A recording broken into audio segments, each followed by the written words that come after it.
series win from getting back to a chance to win the Stanley Cup. And this series gets dragged back to South Florida. It's over! The Edmonton Oilers win it in overtime!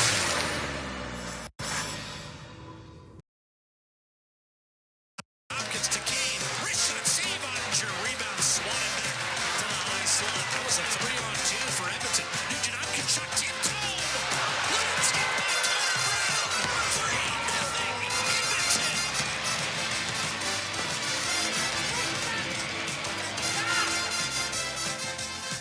Win. Nugent Hopkins to Kane. Wrist shot.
it is so cool to be from Edmonton, to create a whole business where I could quit my job and do this full time.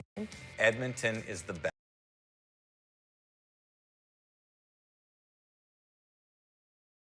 As Janmark Stuart Skinner starts in goal, he's got shutouts in 3 of his last 4 games. The Oilers, by the way, in the series are 2 for 8 in the power play. They've killed off just 3 of 6 shorthanded situations. Of note, Edmonton they've played most of their games on the road in the playoffs. That needs to be established.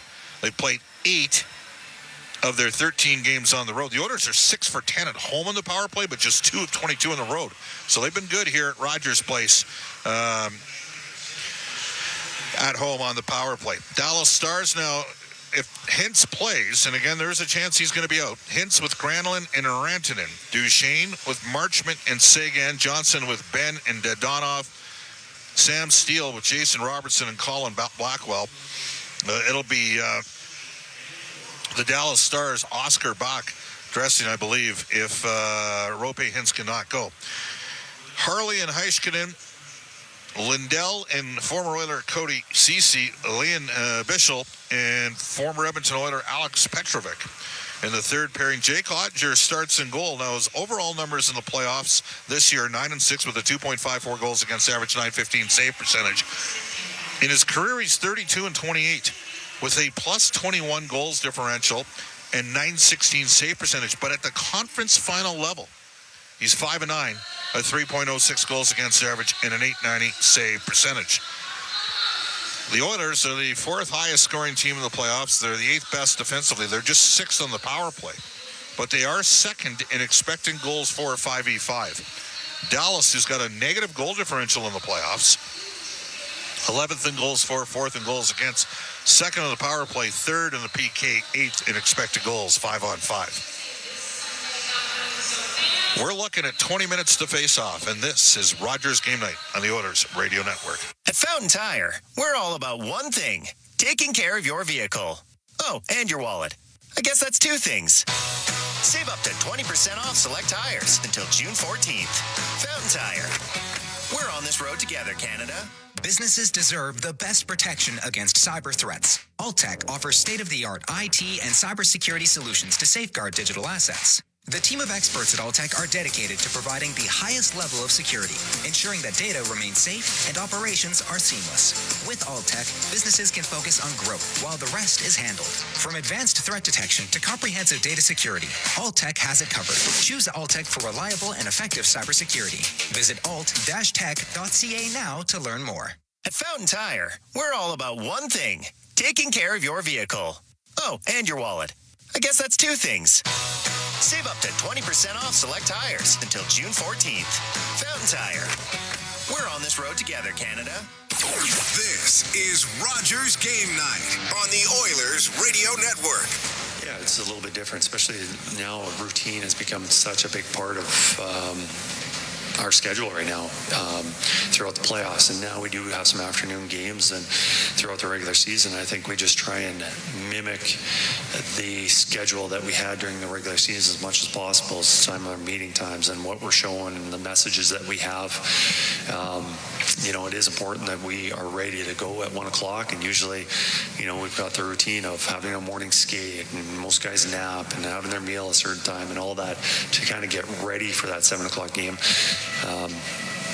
We don't have that opportunity to do that, and it's up to fortunately or hopefully that we are ready when that puck's dropped right from the start, because having a strong start will be very important tonight. Welcome back, everybody. Rogers Game Night. The Oilers Kids in OilCountry Playoffs 50-50 presented by Rogers is now live. Tonight's early bird prizes include a pair of tickets for the weekend at Commonwealth Stadium and a 2025 Ford Bronco Sport. The main jackpot, and this thing is hurtling upwards, is at $2.7 million. The playoff bonus jackpot's $4.25. At $2.7 million, that's just for a couple games here. It's going now. Get your tickets at EdmontonOilers.com/5050 for more chances to win. We go to Legacy Heating and Cooling. Who's hot and who's not? Legacy Heating and Cooling. Home and no payments and no interest for a year. Well, Connor McDavid, Leon Draisaitl tied for the playoff scoring race. with 20 points with Mikko Rantanen.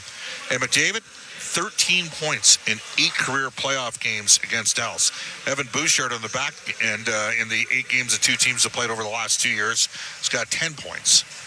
And he's played very well, to say the least.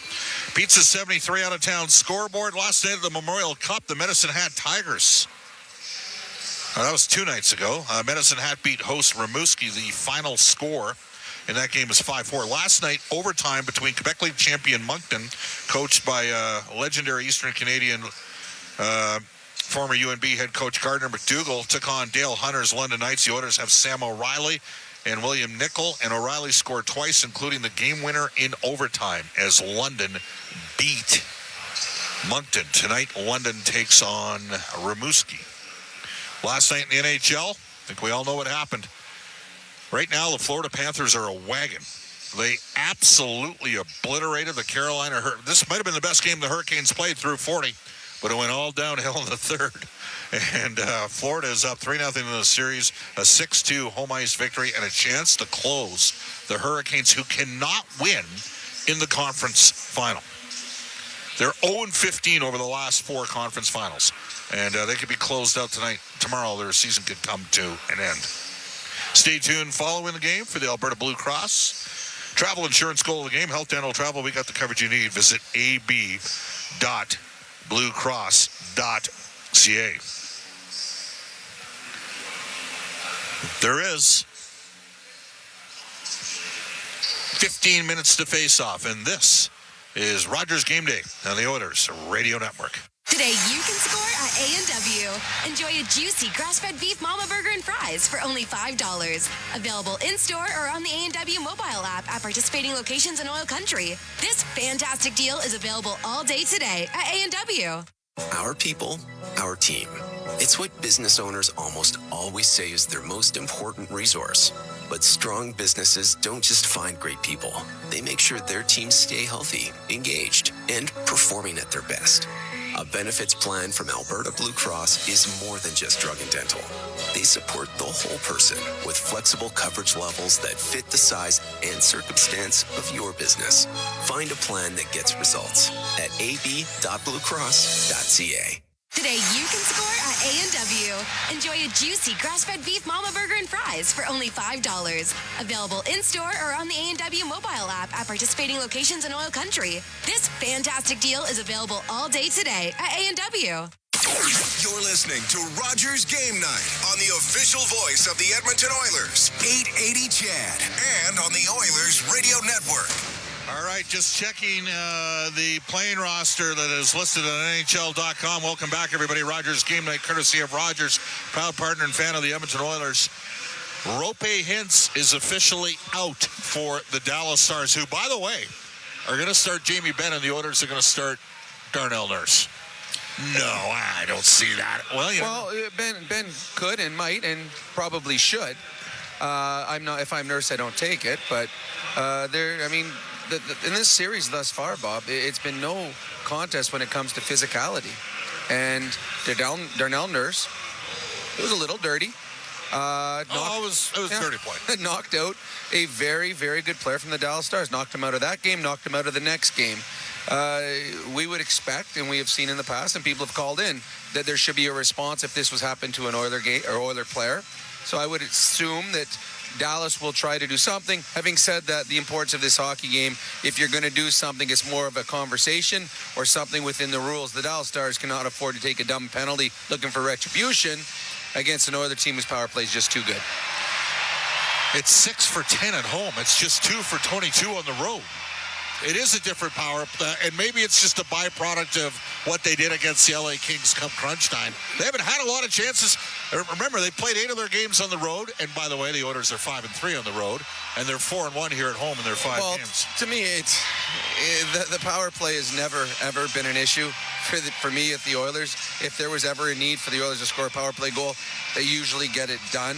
I do believe the Vegas Golden Knights were a fantastic penalty-killing team against the Oilers. And, I mean, again, Vegas did a lot of good things in that series. They just couldn't stop the Oilers' depth players. Dallas can't afford to take penalties, and what we saw in Game 1, neither can the Oilers afford to. Special teams are a very important part of the playoffs. The Oilers got burned in Game 1. to me, I imagine this Oilers team is going to come out flying. They have been the better team in 5 of 6 periods. They want to continue to push this Dallas team around, throw shots on net on Ottinger, get in on the forecheck. The energy of the crowd is going to be huge for this team. Just don't let that get you too excited. You do not want to give the Dallas Stars an early power play. Allow them to find the back of the net on the power play with a goal and get belief that you can win this game. All right. What about playing a 1 o'clock start? Don't get that a lot here in OilCountry in the playoffs. And here's where we stop. The Oilers have played a lot of playoff games over the last 4 years, Rob. They've won 8 series in the last 4 years, so it's not like they've... What I find is it's weird. Because if the Oilers would have played Friday on home ice and Sunday on home ice, Sunday afternoon game's not bad because you have Saturday to sit and practice, optional, whatever it is. Or it's fly. Or fly. Well, no, but this is if it was Friday, Sunday in Edmonton. If it's Friday, Dallas, Sunday in Edmonton, that's the weird one because the Saturday is all travel. So that's why I found it weird that they were having an afternoon game coming back from a different city. Having said that, if I'm a player, I'd prefer it. I don't want to sit around all day long thinking about what's going to happen at 8 o'clock that night. I'd rather roll out of bed, get to the rink, and play a hockey game. I don't think this is going to be an issue for either team today. Yeah, there's no question about it. Dallas is going to be playing without their number 1 center. They've got those 5 Finns together. It's a substantial loss. They do have a lot of really good players, but they've been quiet. And I know Peter DeBoer took a little bit of... He was not pleased in today's availability. We've seen this a couple times for him over the last couple of years, and justifiably so. He just lost his number 1 center. But the truth of the matter is, the Oilers have... Of the teams that are remaining in the playoffs, Edmonton has the highest expected goals for 5-on-5, which is a sign they got the puck a lot in the ozone. Well, they're a good team. The 2 best teams in the playoffs right now are Edmonton and Florida. They were the 2 best teams in the playoffs last year. The Oilers had a little slow start to the season. If you were going to knock the Oilers out, the LA Kings had their opportunity. You didn't. You allowed a very good team gain more confidence, get more healthy, and start to roll. And right now, we've seen over the first 2 games of this series, an Oiler team that is clicking in everything. They are just... they're more physical. Their depth players are better. Their star players have been better. Their goaltender was the better in game 2. So the Edmonton Oilers, this is a tough team to knock off right now. The Dallas Stars, if they want to win this hockey game tonight, they are going to have to score in their power play, and they're going to have to get an all-world effort out of Jake Ottinger in net. Ottinger's running the great numbers, right? Yep. You look at the numbers, and they're really impressive. But, Rob, I'm going to fire one your way. Okay? So, overall, Jake Ottinger in his playoff career has a .916 save percentage and a plus 21 goals differential. Those are stellar numbers. In the conference final, 5-9. With an .890 save percentage. Well, you're playing a better team, yes. And I don't know if the Dallas Stars, to me, the Dallas Stars don't match up as well against the Oilers as they do against other teams. I just think they are one really good defenseman short, and that's just my opinion only. The Oilers are good. And the Dallas Stars are finding that. I think the Dallas Stars right now are finding out that the Edmonton Oilers, not only are they big and physical, they may be a little bit faster than they expected them to be, because so far in the first 2 games, 5 of the 6 periods, every race to a puck, every race into the battle has been won by an Edmonton Oilers. So the Oilers just got to continue doing a lot more of what they've been doing right now. And we've seen a lot of adjustments in the past that Chris Knobloch has made as the series has moved along. Well, this one right now is on Pete DeBoer's. They've got to make adjustments in the Dallas Stars dressing room because what they have done in 5 of 6 periods of this series hasn't been good enough. Do you know what's underrated about Edmonton? Their defense. Yep. Their ability, and it's their ability to transition the puck. Well, Stan Bowman going out and getting John Klingberg and Jake Wallman, game changer. Oh, it has been. And the health of Troy Stetcher getting back in the lineup. In this series, if you look at the number of odd man breaks that have happened in this series, it's all been in favor of the Edmonton Oilers, other than maybe 1 or 2 mistakes that they have made. The Oilers' defense has not been an issue. Going into the playoffs, goaltending and defense were the biggest 2 question marks for the Edmonton Oilers. The defense certainly have answered it. Game 3 coming up, the Western Conference Final again. No Rope Hintz for the Dallas Stars. What about Stuart Skinner? 3 shutouts in his last 4 Well, it's funny.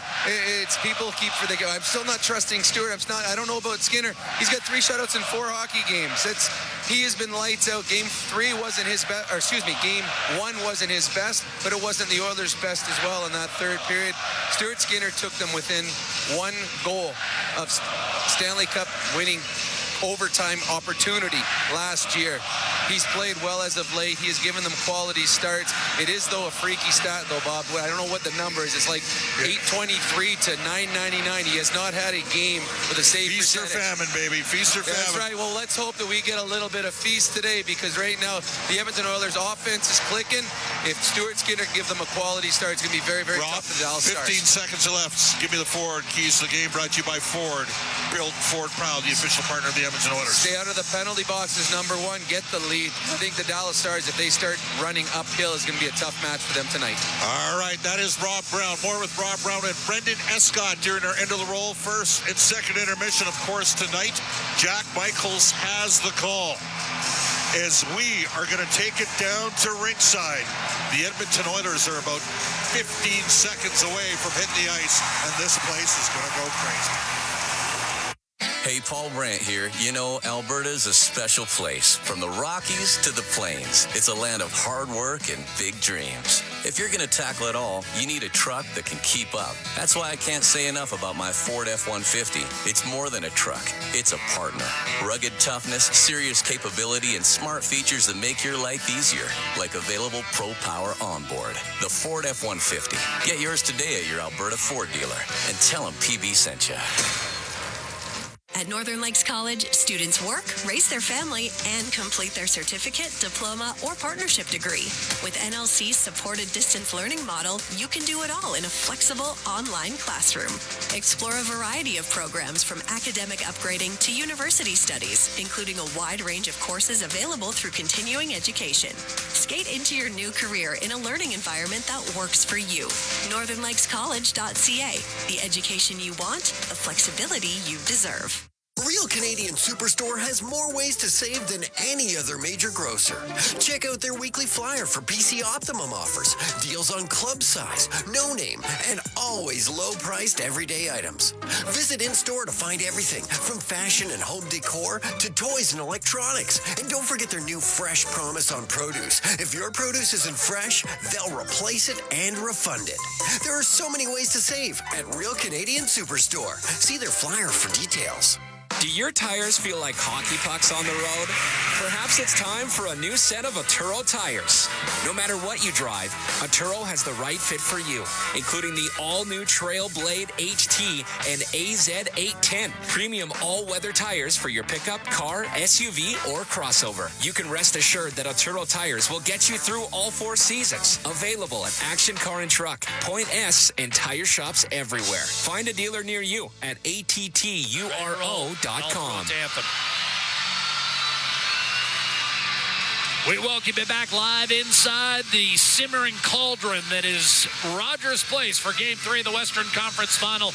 The Edmonton Oilers, the Dallas Stars, alongside Bob Stauffer, Rob Brown, and Brendan Escott immediately behind me. High atop, sold out Rogers Place. The Edmonton Oilers will look like this to start. Stuart Skinner in the pipes, Darnell Nurse and Brett Kulak on defense, and the opening line centered by Leon Draisaitl, flanked by Kasperi Kapanen and Vasily Podkolzin. Your starting lineup, of course, brought to you by our friends at Coventry Homes, the official builder of the Edmonton Oilers, offering you flexibility that's within reach. Get back in the game with customizable designs by Coventry. The big news on the Dallas side is there will be no Rope Hintz.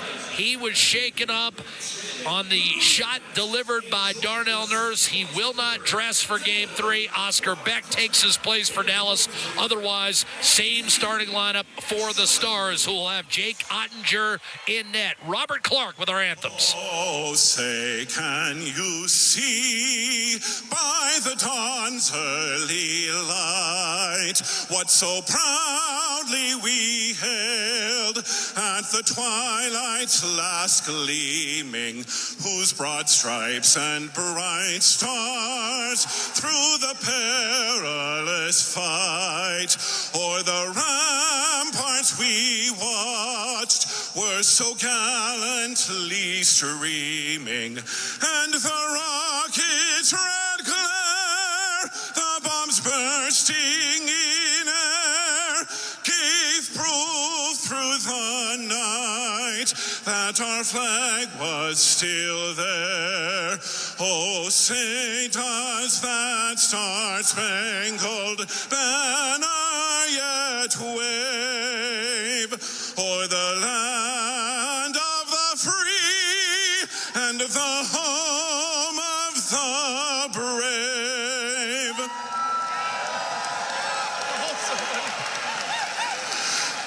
Oh, Canada, our home and native land, true patriot love in all of us command.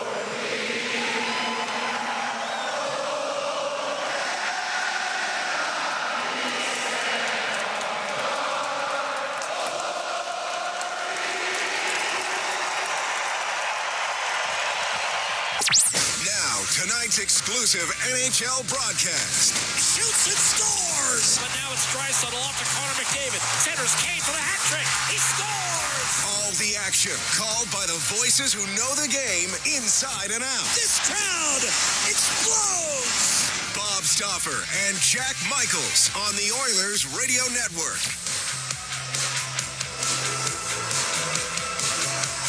Well, for the first time since 1997, the Edmonton Oilers are about to play a Stanley Cup playoff game before 4 o'clock in the afternoon. Yes, a Sunday matinee brings us to Game 3 of the Western Conference Final.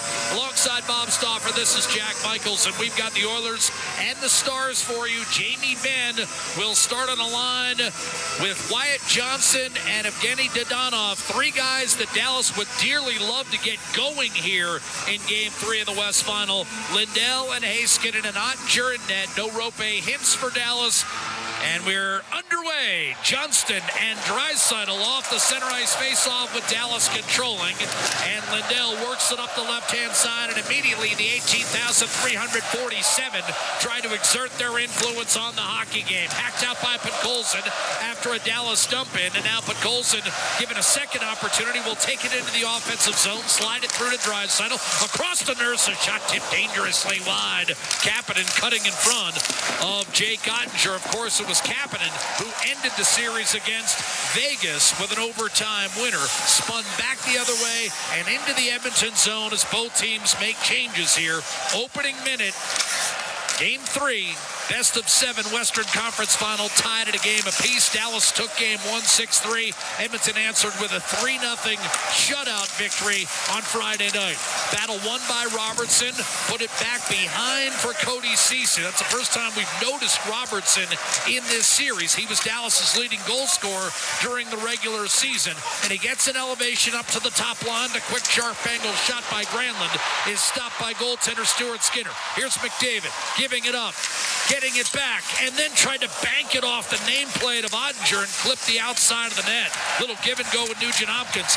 Hyman, the league's leading hitman in the postseason, applies pressure, and Rantanen will be guilty of an icing call for the Dallas Stars, dressed in their white and what they call victory green, the black pants. Oilers in the blue and orange. Bob, Edmonton has won 8 of its last 10 home playoff games. How do you think, if anything, the 120 face-off affects either squad? Yeah, I'm not quite sure, to be honest with you. It's been a long time. 97, you said, right? Were you even in town, or were you up on the slope somewhere? No, I was working that game for ESPN, doing secondary stats. So there you have it. But we'll have to see. Oilers look like they're skating early, and Dallas got some new line combinations, Jack. And again, that top line featuring Jason Robertson getting the elevation with Rope Hintz injured. Dallas with a puck off an Edmonton dump in. It's Alex Petrovic, who grew up here in Edmonton, ahead to Liam Bichel. His shot from the left wing, easily swept into the corner by Stuart Skinner. First shot on net for Dallas, a redirection of an Oscar Beck shot from up top, and a good save made by goaltender Stuart Skinner. Dallas winds it around. Bichel, chance, and that was bumped back to center. And with 2 1/4 gone by, the Stars have to go D-to-D in their own end. Bichel to Petrovic. Cleared by Klingberg into the Dallas zone. Recovered by Petrovic and played up the right-hand plexi. And eventually retrieved by Klingberg. Long toss ahead for Corey Perry. And from center ice, he'll bank one in. That's handled by Ottinger. Lindell, an attempted clear, got it knocked down by Perry. A second time, Perry's shot sails just wide. Rebound, Trent Frederick for Edmonton. He got knocked off his feet, and it's one-handed ahead by Miro Haskin at center ice. Duchesne trying to work his way through traffic and cleared by Trent Frederick inside the Dallas line, recovered by Esa Lindell. He'll send a pass up to Sagan, who missed him, and that will be an icing call whistled against the Stars with 3:08 gone by. And without Rope Hintz, of course, you get a sense of how this Dallas lineup starts to reconfigure itself, with Granlund kind of sliding into the middle, Robertson primarily a left winger, and Oscar Beck reinserted into the Dallas lineup. He started game 1 and is back for game 3. He'll play on the 4th line with Steele and Blackwell. They do have about 7 guys that can take faceoffs, Jack. Draisaitl wins a faceoff back to Darnell Nurse. It's a good point. On 3 of their 4 lines, 2 guys on each line that have played significant time at center ice through the course of their NHL careers. Here's one of them, Jamie Benn, up the left-hand side. Sagan did not get it out. Draisaitl able to hold the offensive zone. Edmonton left to right in this first period. Klingberg's cross-seam pass intended for Draisaitl broken up by Johnston, who's with Benn, and they'll move in from the right-hand side. Ben briefly had it. Quickly, Jake Woolman, hearing the instructions from the referee to let him go. Draisaitl weaving his way through the neutral zone, but Colson shot off the rush, did not make its way on net. Our referees today, Kelly Sutherland and Eric Furlat, linesman Matt McPherson and Johnny Murray. Here's Matt Duchesne. He'll send it around the boards, and that's going to be settled. Taken by Brett Kulak of the Oilers and flipped by Nugent Hopkins back towards center. Immediately fired back in by Ceci, whose last 3 years came with the Oilers and included 2 trips to this round, the conference final. Bouchard, Nugent Hopkins gliding and shooting off the blocker of Jake Ottinger. He did not handle that rebound cleanly. Nugent Hopkins back-to-back games with a goal and an assist. McDavid to Bouchard, blocker save. Ottinger looks smooth on that one against the rocket from Bouchard, who then sends it down low for Hyman, who creates space for Nugent Hopkins in the right corner. Bouchard, not much on his pass across, but Kulak was able to throw it into the opposite corner. Bouchard and McDavid desperately tried to hold the zone. Dallas overhandling the puck that time was Granlund, turned it over. Hyman tried to center, and that was deflected. Kyle Granlund waited too long. Here's a chance, and a wrist shot denied. Evander Kane set up by McDavid. This all created when Granlund held on to that puck for far too long. Bouchard down low. McDavid dancing inside. Couldn't get a clean shot away. Chopped away from Harley and kept alive by Darnell Nurse. Edmonton keeping the pressure on. Nurse gets it back from Kane. Loading up. Shooting short side, and a save made by Ottinger against Zach Hyman. And a high flip from Dallas chases Edmonton back. They'll wave off icing. Darnell Nurse did not like the non-call. Up to Troy Stetcher, who did not get it out. Beck able to knock it down. Colin Blackwell sealed off the puck, but here's Sam Steele, playing very close to his hometown of Sherwood Park. Beck to Steele with Kane and Henrique in the vicinity. Nurse wanders over to apply a check. 6 minutes gone by in this scoreless first period. A chance for a steal short side. Brushed away by Skinner. Rebound fired again from a sharp angle. And again, Skinner able to seal up that far post. The shots on goal early on. Edmonton 5 and Dallas 3.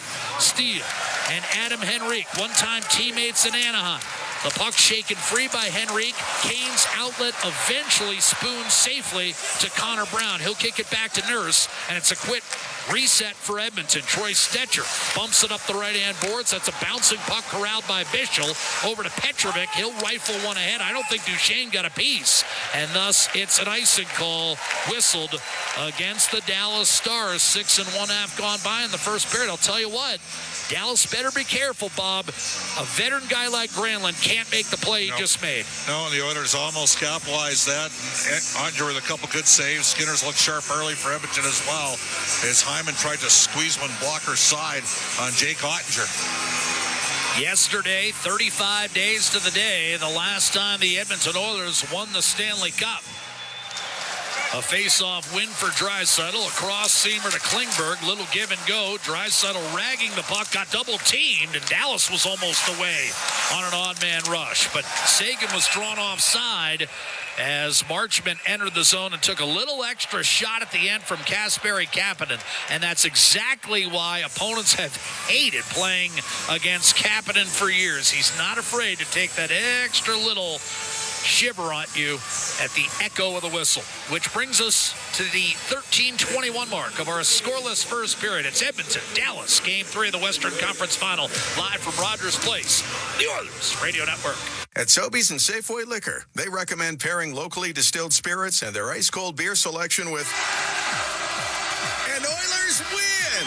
Sobeys and Safeway Liquor, proud partners and fans of the Edmonton Oilers. Please enjoy responsibly. Celebrating 70 years in the signage industry, William Huff Advertising is the most recognized name in the game.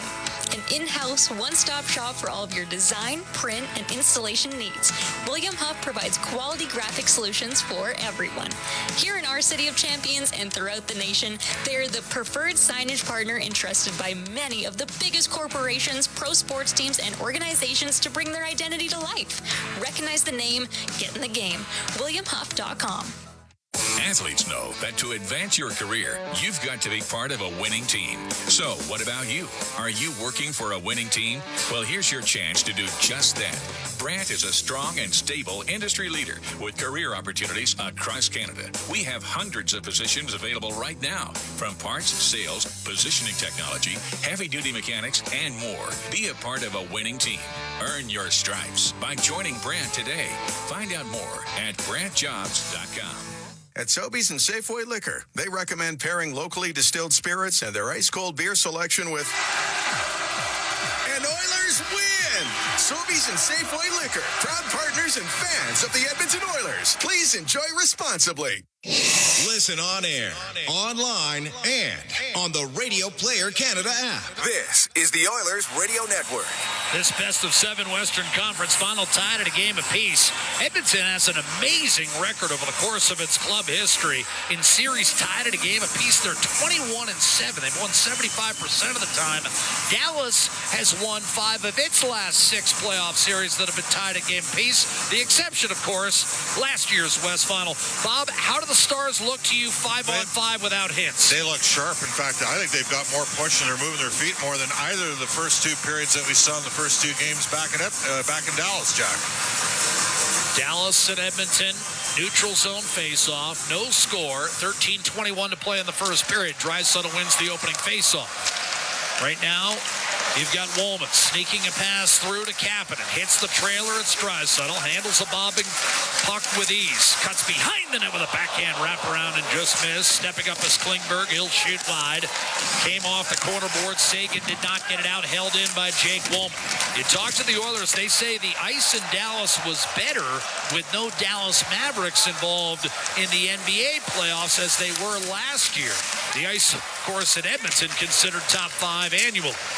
But Colson off a Dallas dump in, is able to angle one off the boards and back inside the Stars' blue line. Esa Lindell up the gut. Dallas won Game 3 in this building last year to take a 2-1 lead. Stars looking for that kind of success to regain the home ice advantage. A dump in. It's Trent Frederick. Edmonton took that home ice advantage away with a 3-0 shutout win on Friday behind Stuart Skinner's 25 saves. Lead pass broken up, intended for Dodonov, but a good read by Matthias Janmark, and now Stetcher from his own end will locate an opening for Frederick. Cross ice, Janmark. The return offering broken up, and Dallas now with possession of the puck. Jamie Benn, the veteran captain for the Stars. One of several historically good scores that have done very little in this playoffs for Dallas. Mason Marchment is on that list. So is Matt Duchene. So is Jason Robertson.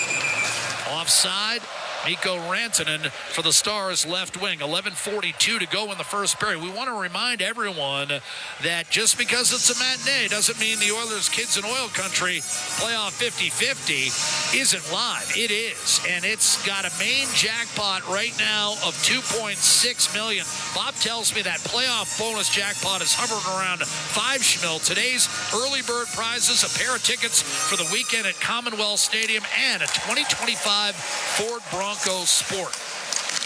Off the draw, Cody Ceci in control for the Dallas Stars. Lead pass up the wing. That will elude any Dallas stick of note, and so an unforced error against the Stars and an icing call, and a face-off coming to the right of Jake Ottinger, who was 5-0 this year following a loss in the playoffs. A save percentage of 93. In fact, Bob, in the history of the Stanley Cup playoffs, Jake Ottinger has the best winning percentage after a loss of anyone, even Ken Dryden. It's kind of hard to believe. Off the draw, Bouchard, part of the issue. Soft floater from Nugent Hopkins, blockered into the corner by Ottinger. Go ahead, Bob. Canadians didn't lose a lot of games. Yeah. Dryden was 22-9. Ottinger is 18-6. Can't believe the Canadians of that era lost 9 games, John. Yeah. Well, they lost, 9 in one season one year, didn't they? Or maybe even 8? Yeah. Up the left-hand side. There was one year I feel like they were 68-12. Here's Nugent Hopkins, stripped to the net. Heiskanen, open wrist shot. What a save, Skinner. Robbing Colin Blackwell, the puck available for a moment before Skinner was able to get on top of it. But an outstanding scoring chance. Heiskanen across, and Blackwell denied. He scored the OT winner in Game 2 of the Colorado series, and now engaged. And you and I had eyes on Blackwell and Steele throughout this series. Blackwell reinserted in Game 2. And that time, the best scoring chance of the afternoon. Got to be able to skate right. That's why those guys are effective players the further you go. And they're decisive in their actions, kind of like Stetcher in the back end. Hard, firm, direct hockey. And Steele has become a super important player for Dallas. I mean, he's moved up and down between third and fourth line center. He kills penalties. He's effective. And Edmonton perhaps fortuitous that puck didn't ricochet in the net. Now Draisaitl on his shift fired one through the crease, and Kapanen almost tapped it home. So one good chance each way. Clean face-off win for Henrique against Steele. And out of the defensive zone comes Edmonton, but the pass from Nurse skipped off Kane's tape and sailed out of play. So face-off comes back into the Edmonton zone. 10:39 to go in the first period. And Bob, I have to make mention of the fact, while I can right now, the Oiler broadcast depth may be as good as the Oiler player depth, as we've got total domination of the broadcast booth today. Shout out to Cam Moon and Louis DeBrusque. Working on our colleagues Sports USA radio network, available in the United States. So awesome to see those guys get the opportunity. Oscar Beck will shovel it in, and Troy Stetcher with a clear back to center. Wristed down deep by Miro Heiskanen.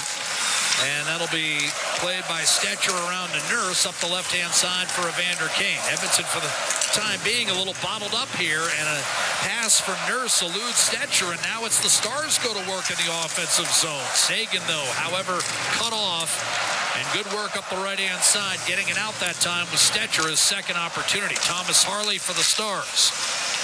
He broke in to the Stanley Cup playoffs. It was really his first NHL game of any consequence, Harley, right here in the bubble in 2020. Kapanen was stripped. The puck rolls free, and Ottinger forced a fall on it with Kapanen bearing down on him. 9:48 to go in the first period, and there's no score in the hockey game. We'll take a break. We've played a little more than 10 minutes. Edmonton has outshot Dallas 7-5, but no blood drawn.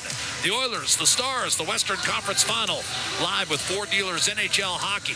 The Oilers Radio Network.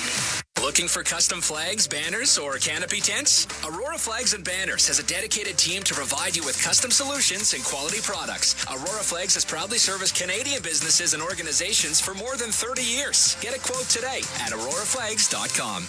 Over the last decade, the world of work has changed dramatically. It's a change that can cause a disconnect between a company and its employees. But a partnership with Aon can help by making decisions that create a more flexible, engaged, and resilient workforce. Aon's experience and expertise, global understanding, and advanced analytics ensure that every client is better informed and better advised so that they can make better decisions.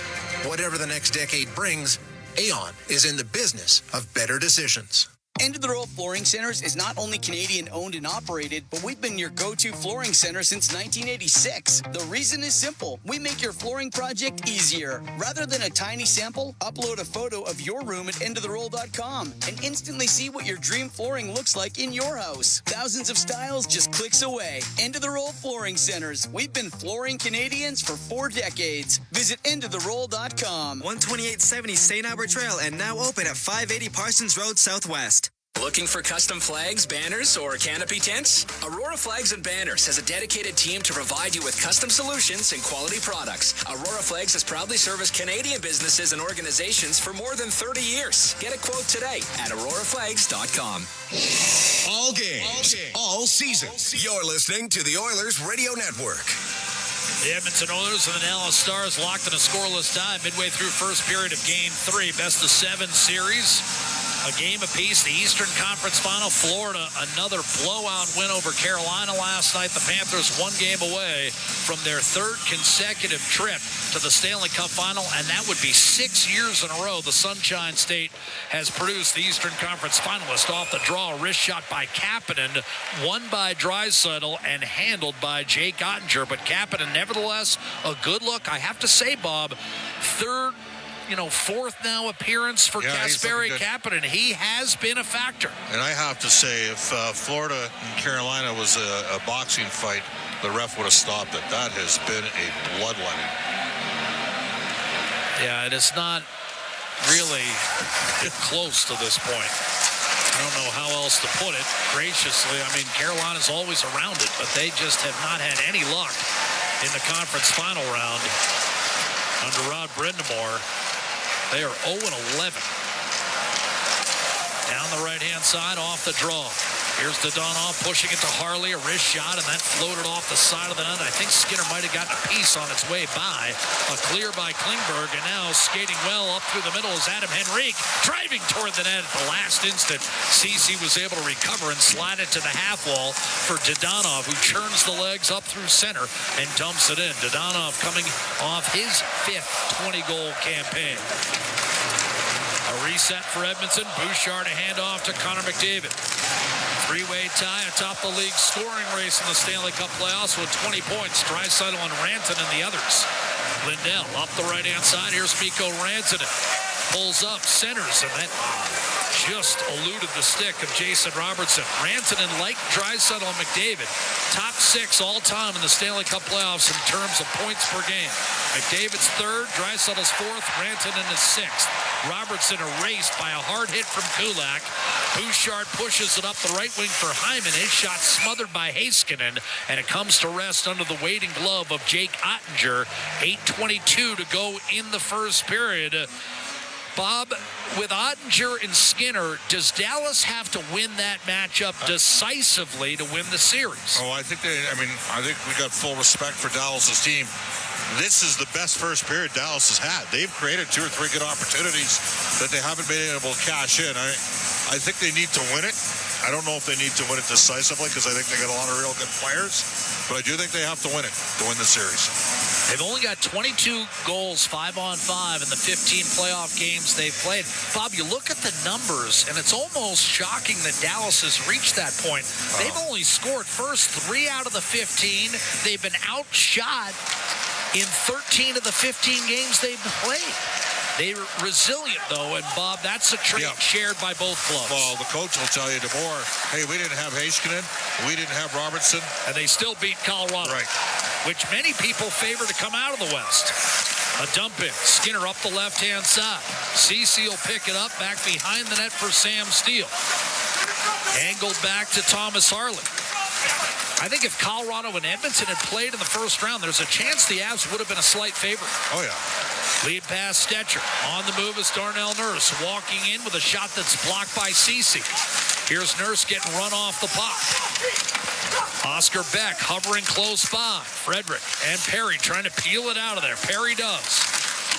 Frederick behind the net, taken away by Blackwell. Frederick nullified by Beck and eventually cleared by Sam Steele. Dallas's fourth line has looked good in the early going this afternoon. Rantanen's looked good at center as well, Jack. Yeah, Rantanen kind of trading that center ice position with Granlund depending on the shift. As you mentioned, Bob, they're versatile up front. They've got guys who can play different positions, and that helps you withstand the guys that have been lost for the Stars at various points in this postseason. Lead pass, Tyler Seguin. Left wing, tried to go cross ice to Matt Duchene, poked away by Kane.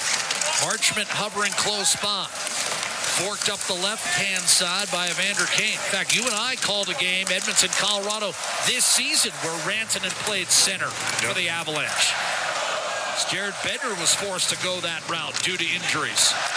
Evander Kane took a shot at center from Jamie Benn. Edmonton has to regroup. Bouchard to Jake Woolman. Draisaitl will give it back to Woolman, who's tied for the league lead in plus-minus. He's plus 12 coming in. Flipped it off the boards and out. Dallas has picked up the forechecking. Jack.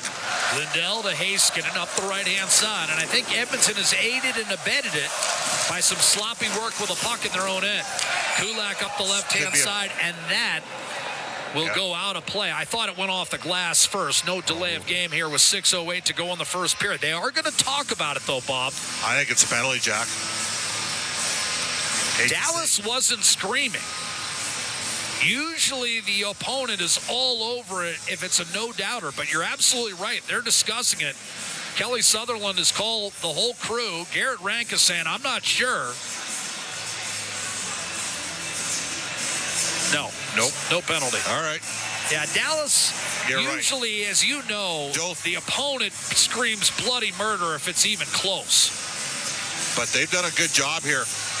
And they've been more aggressive on the four. I know the shots are 9-5 Edmonton, but Dallas has had 3 tap-in or deflection opportunities in tight that haven't ended up in the net. Well, and again, I think the Oilers at times, Bob, have been a little slow to move the puck up. 100%, and that's been a big part of their success in the playoffs once they got Klingberg inserted in the lineup and further aided and abetted by the addition of Troy Stetcher. Boy, that was tight. We've gotten a look at a couple of the replays, and actually the puck kind of leaves the angle, so you can't really see it actually exit. Leaves the screen. Oilers come across the line off the draw. Nugent Hopkins in control. One-timer, score! Evan Bouchard!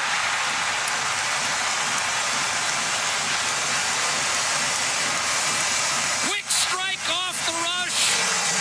Bouchard, 6th of the postseason. 1-0 Edmonton in Game 3. Oilers had a net front there. The puck was played just outside the blue line. And Edmonton won a puck battle. And then Nugent Hopkins dropped it off. The trailer was Bouchard, and he shot through a screen from Connor McDavid. And it's 1-0 Edmonton. Nugent Hopkins dishing up. And I think some additional credit. It's not just McDavid on the screen. Hyman got in there as well, Bob. And Ottinger couldn't pick it up.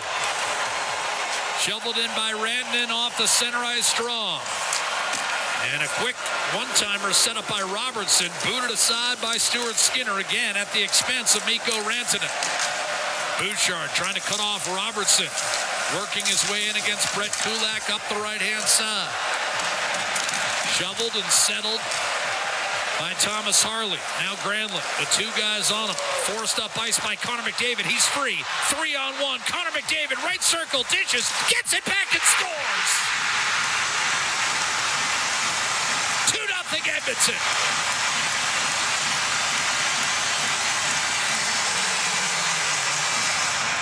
Nugent Hopkins set him up. Well, Ryan Nugent-Hopkins with a pair of assists here, Jack. And man, oh man, he's hot. Plays great against Dallas. He's got 6 points in 3 games against the Stars. And a perfect give and go. 2 goals in 36 seconds for the Edmonton Oilers. And this crowd has exploded in a tidal wave of adulation for an Oiler club threatening to take a 2-1 series lead.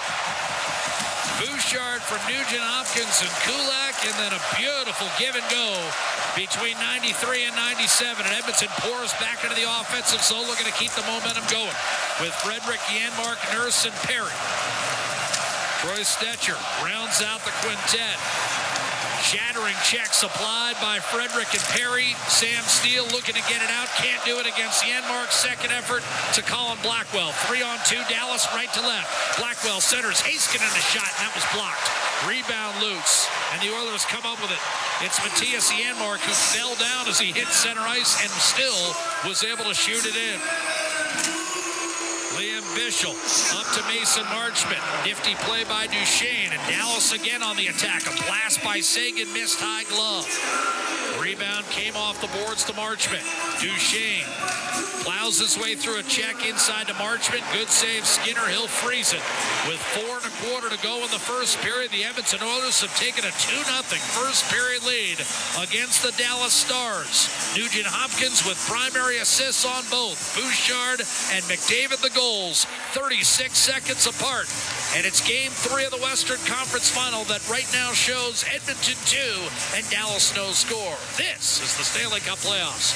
The Oilers Radio Network. Tired of skyrocketing energy bills? Switch to clean, affordable power with Horizon Solar. Whether you want to cut costs, go green, or increase your home's value, Horizon Solar has you covered with tailored solar energy solutions. With current government incentives, there's never been a better time to make the switch. Own your power, control your bills, live sustainably. For your free assessment, call Horizon Solar today or visit horizonsolar.com to get started. Horizon Solar, where going green makes sense. Hey folks, Paul Brandt here. Around these parts, we work hard, play hard, and we demand the best. Sometimes you need a truck that's a cut above. The Ford Super Duty. Tough enough for any job with the style and luxury you deserve. It's as powerful as it is refined, with cutting-edge features that make every drive a pleasure. In short, this ain't your everyday pickup. The Ford Super Duty. Drive the finest truck Alberta has to offer today at your Alberta Ford dealer. And tell them PV sent you. Proudly headquartered in OilCountry, Capital Power is delivering reliable and affordable power today while building clean power systems for tomorrow, creating the balanced energy solutions communities across Alberta and North America can depend on. Visit capitalpower.com to learn how they are powering change by changing power. Be part of their energy and join Capital Power as we all cheer on our Edmonton Oilers on their quest to win it all. Listen on air, online, and on the Radio Player Canada app. This is the Oilers Radio Network. Edmonton has gotten to Jake Ottinger once again. Ottinger came in with an .885 save percentage in the series after posting a .901 last year in Dallas's 6-game loss to Edmonton, where Stuart Skinner frankly outplayed him. 2 goals on 11 shots for the Oilers, none on 7 for Dallas. Decent pushback shift moments ago by the line who's out there right now. Marchment, Duchesne, and Seguin. Duchesne against Leon Draisaitl. And the reason that was an effective shift for Dallas is this line was physical. Yes. And not just Marchment. Duchesne and Seguin got involved. Leon waved out of the circle here, but they got Henrique on the ice for the D-zone draw. Duchesne and Seguin key in game 1. Clean face-off win for Duchesne, but Bischel can't get it through. Seguin, who had 2 goals and an assist in the opener. Duchesne had the game winner in game 1. Bischel able to hold his own left point shot, a save made by Skinner. Rebound turnstiled into the corner. Marchment threw it around the boards. Petrovic tried to put it net front, and that was broken up. Cleared, but not out. Petrovic, right-hand side. Connor Brown will get a second assist on the scoring play, where Nugent Hopkins and McDavid a little give and go to make it 2-0. 2 goals in a half minute have given Edmonton command of game 3, and Draisaitl just absolutely flattened the 6'7", 230-pound Bischel in a collision at center ice. Stars do work it in. Johnston on the attack, right wing, he's cut off. Wyatt Johnston, a nightmarish stretch of hockey, especially by his lofty standards. Dallas having trouble breaking it out, and a good second effort by Johnston to force it back to center. Nurse to Stetcher, and it's fired back in. Jack Michaels, Bob Stauffer with you, and our Legacy Heating and Cooling broadcast booth, 8th floor, Rogers Place, sold out as per usual. Game 3 of the West Final, it's Harley. To Cody Ceci up the right-hand side, spilled in by Dodonov. Handled by Stuart Skinner, will play it high off the plexi and back to center. Collected by Haskin and up the gut, Jamie Benn. Essa Lindell from the red line, he'll wrist it down deep. Kulak able to come up with it. Shake off one check. Robertson poked it free, and now Mikko Rantanen trying to ward off a pair of defenders, and Kulak and Stetcher. Dallas able to keep it in. Lindell across, a drive. Haskin missed the net entirely. 2.5 to go in the first period. Bouchard and McDavid with first period goals, giving Edmonton a 2-0 lead. Granlund left wing, and a shot stopped by Skinner. From the flank just outside the face-off dot. Skinner getting a piece of that. It's been good early, Jock. Here's Heiskanen. Well, it started with a save he made on Colin Blackwell a couple minutes into the game. Dallas could have gotten the first goal. Instead, they don't, and they're down 2. Here's Heiskanen wrist shot, and that missed the net. Rebound back. Tied up with Nugent Hopkins as we go inside. 2 minutes to play in this opening frame. Beck, Blackwell, and Steele.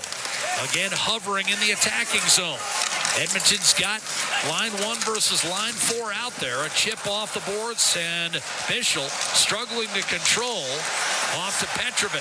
This is Dallas's 4th line and 3rd pair out. This fourth line's been good. They have been good, but it's the Bischel-Petrovic pair that raises an eyebrow or two as Bischel sends it in.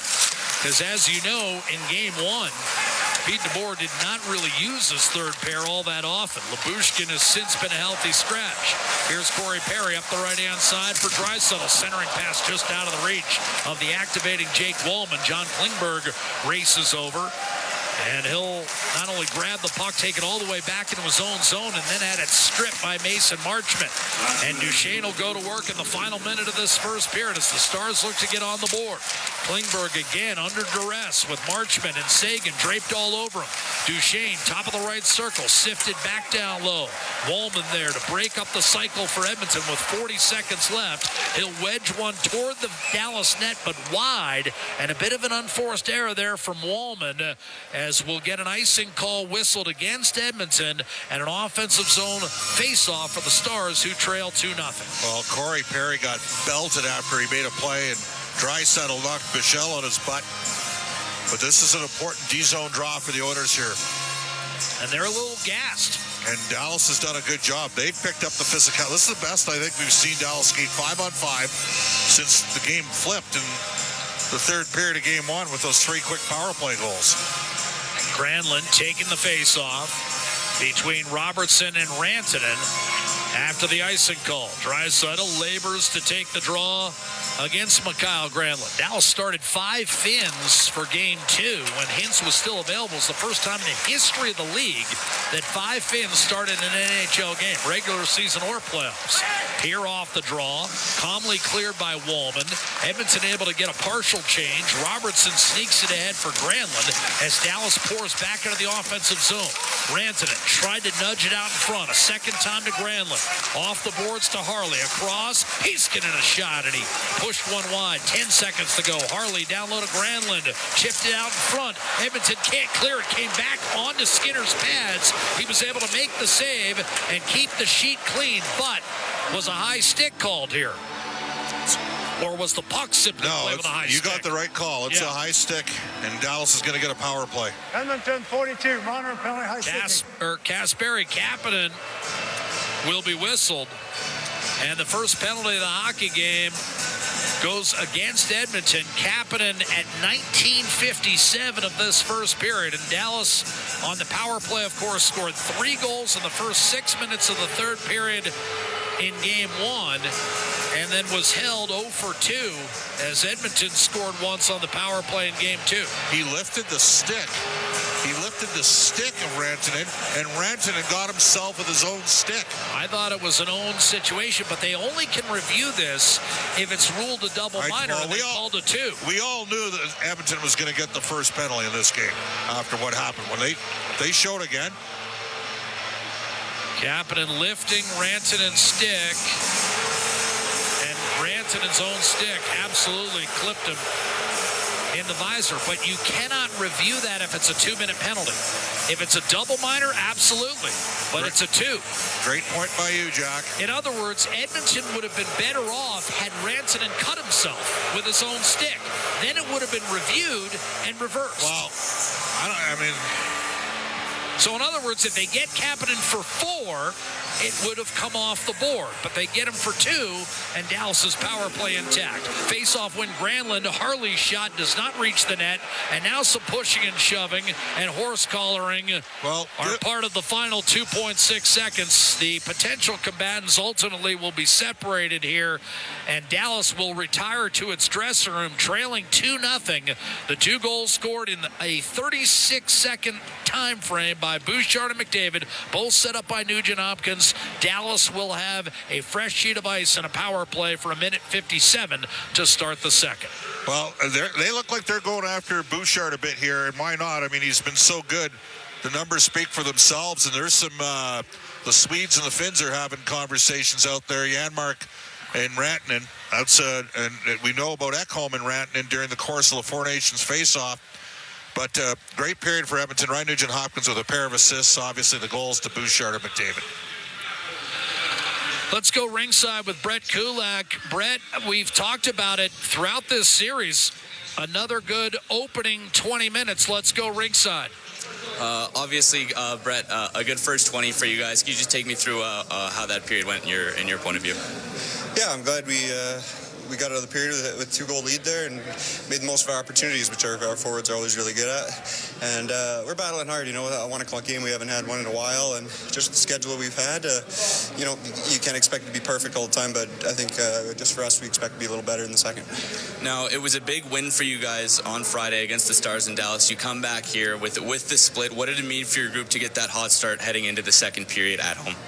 Yeah, it's really important. I think you got to take care of business on the road. I thought we did a good job in both games, minus the third period in game 1. Obviously, no one was happy with that, but sometimes those moments are good, and they sting you a little bit, and you can use it moving forward. Sure. Thanks a lot, Brett. Thank you, guys.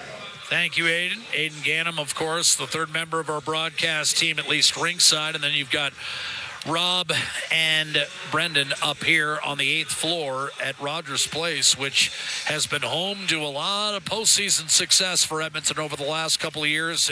And Bob, I know what you're saying in terms of Dallas 5-on-5, but I'm wondering, from your perspective, the Stars play their best 5-on-5 period, and they're down 2. Are they discouraged at all? Well, I don't know if they're discouraged, but a great point by you. And Brett Kulak said it all. We could play a lot better than we played in that first period. I mean, the Oilers capitalized off a couple rush opportunities and put the puck in the net. Again, Kelly Sutherland, to me, it looked like Sutherland apologized to Kasperi Kapanen for that call. And that's why Kapanen was in shock, because they have eyes. This is a massive jumbotron. He probably took a peek, but you're not allowed to review. That said, there's gamesmanship that goes on with the. We saw how voracious, vociferously, Peter DeBoer complained about this, and he did lose Rope Hintz. That's his best player, and said, it should have been a major. How they feel about Connor McDavid. You knew at some point there was going to be a call, and there you go. There's your call. Oilers up 2-0 in the game. Think of the icing at the end of the period, called on Waldman. You get a D-zone draw. Now you're under duress for the final 20 seconds. They got a power play. Dallas does, and it's a gift power play. It's a blown call. There's no other way to say it. Mikko Rantanen got himself with his own stick. So, bottom line, Edmonton needs a strong kill to start the second period. And speaking of penalty killing, Jack, it's been a tale of two stories. 10 of 12 at home. And it's been the best of times at home and the worst of times on the road, where they are not good. 13 of 26. So 50%. Big kill to start period number 2 for the Oilers. 83% at home, 50% on the road. And again, the goal scorers, Bouchard and McDavid, as Bob mentioned, both goals coming off the rush, both teed up by Ryan Nugent-Hopkins, and the goals coming in a 36-second span. Edmonton 2, Dallas no score. We played 20 minutes. When we come back, Brendan and Rob with their first period analysis. This is Game 3 of the Western Conference Final. The Oilers and the Stars tied at a game apiece, and Edmonton a 2-0 advantage through 20 minutes of Game 3. It's Four Dealers NHL Hockey and the Stanley Cup Playoffs. The Oilers Radio Network. Do you have tickets to an upcoming event at Rogers Place that you can't attend? Donate your tickets to the Edmonton Oilers Community Foundation Seats for Kids program, presented by Eagle Builders.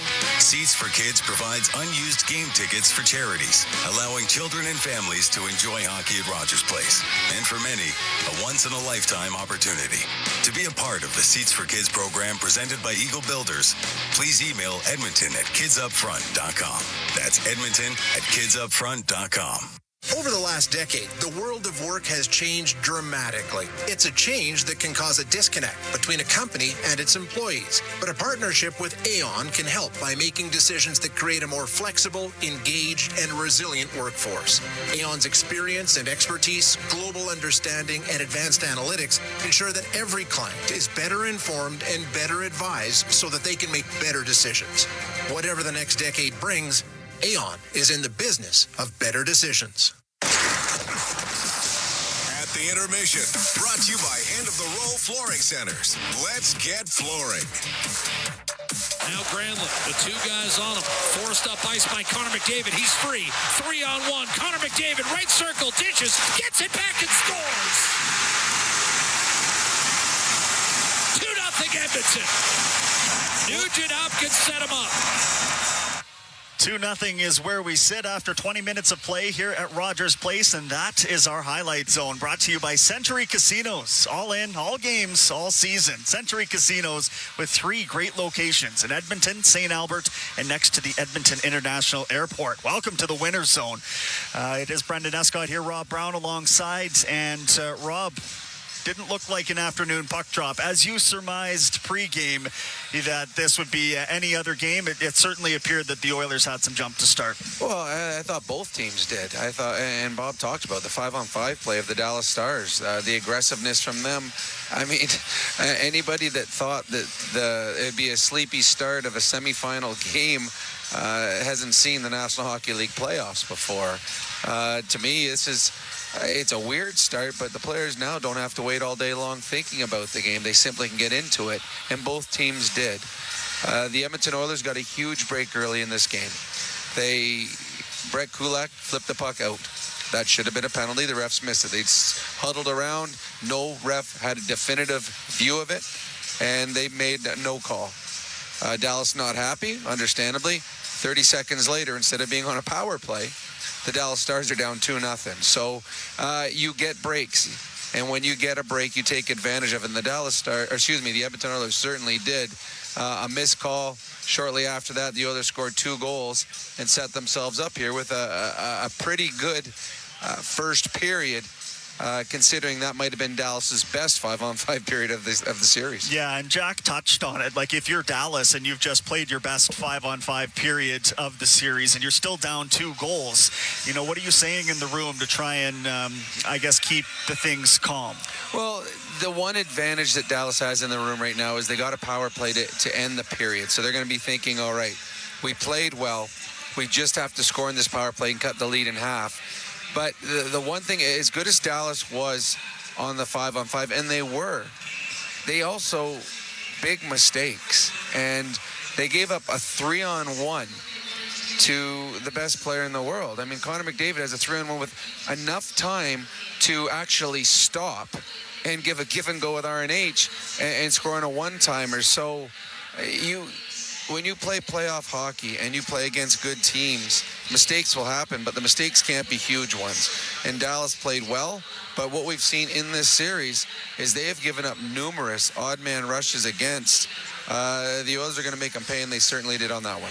And Ryan Nugent-Hopkins assisting on both first period goals. He is now up to 6 points in these 3 games against Dallas, or 2 games and a bit here. Just, you know, I don't even want to say quietly impressive, because he's been very loud about it, Rob, recently. He has, yeah. I would say he's been the Oilers' best forward in the series, and that's pretty good considering you have Leon and Connor and Hyman and Kane and a number of other really good players. I think at other times in these playoffs and even throughout the season, the contributions were there. Maybe the points didn't show up on the score sheet after. In this series, especially against Dallas, it has been there. And the plays that he's made, just smart plays. The first goal, the Bouchard one, he created time and space and allowed Bouchard to jump up in the play for the big one-timer.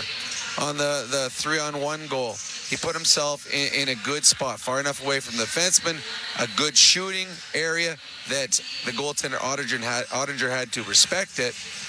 And then as soon as he had Ottinger's eyes, he threw it back to McDavid, so there's no chance for Ottinger on that one.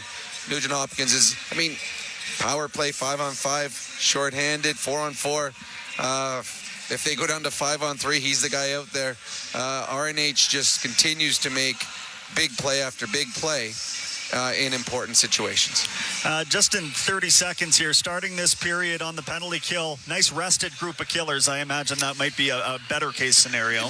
Not in this situation. It's a full power play. Okay. So normally as a power play unit, you hate having a minute in one side of the period and a minute into the next period, because you can't take advantage of tired penalty killers because they only have to stay out there for a minute.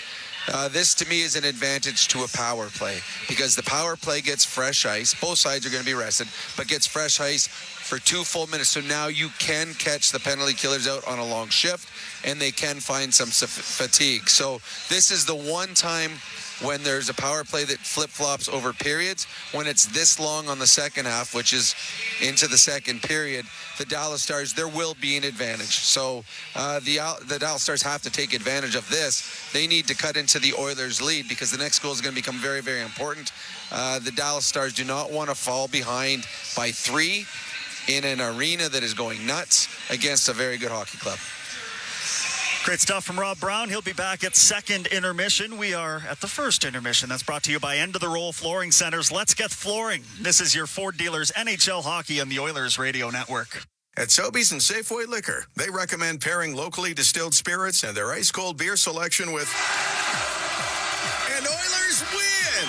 Sobeys and Safeway Liquor, proud partners and fans of the Edmonton Oilers. Please enjoy responsibly. When the Oilers are on the ice, the big hits are a part of the game.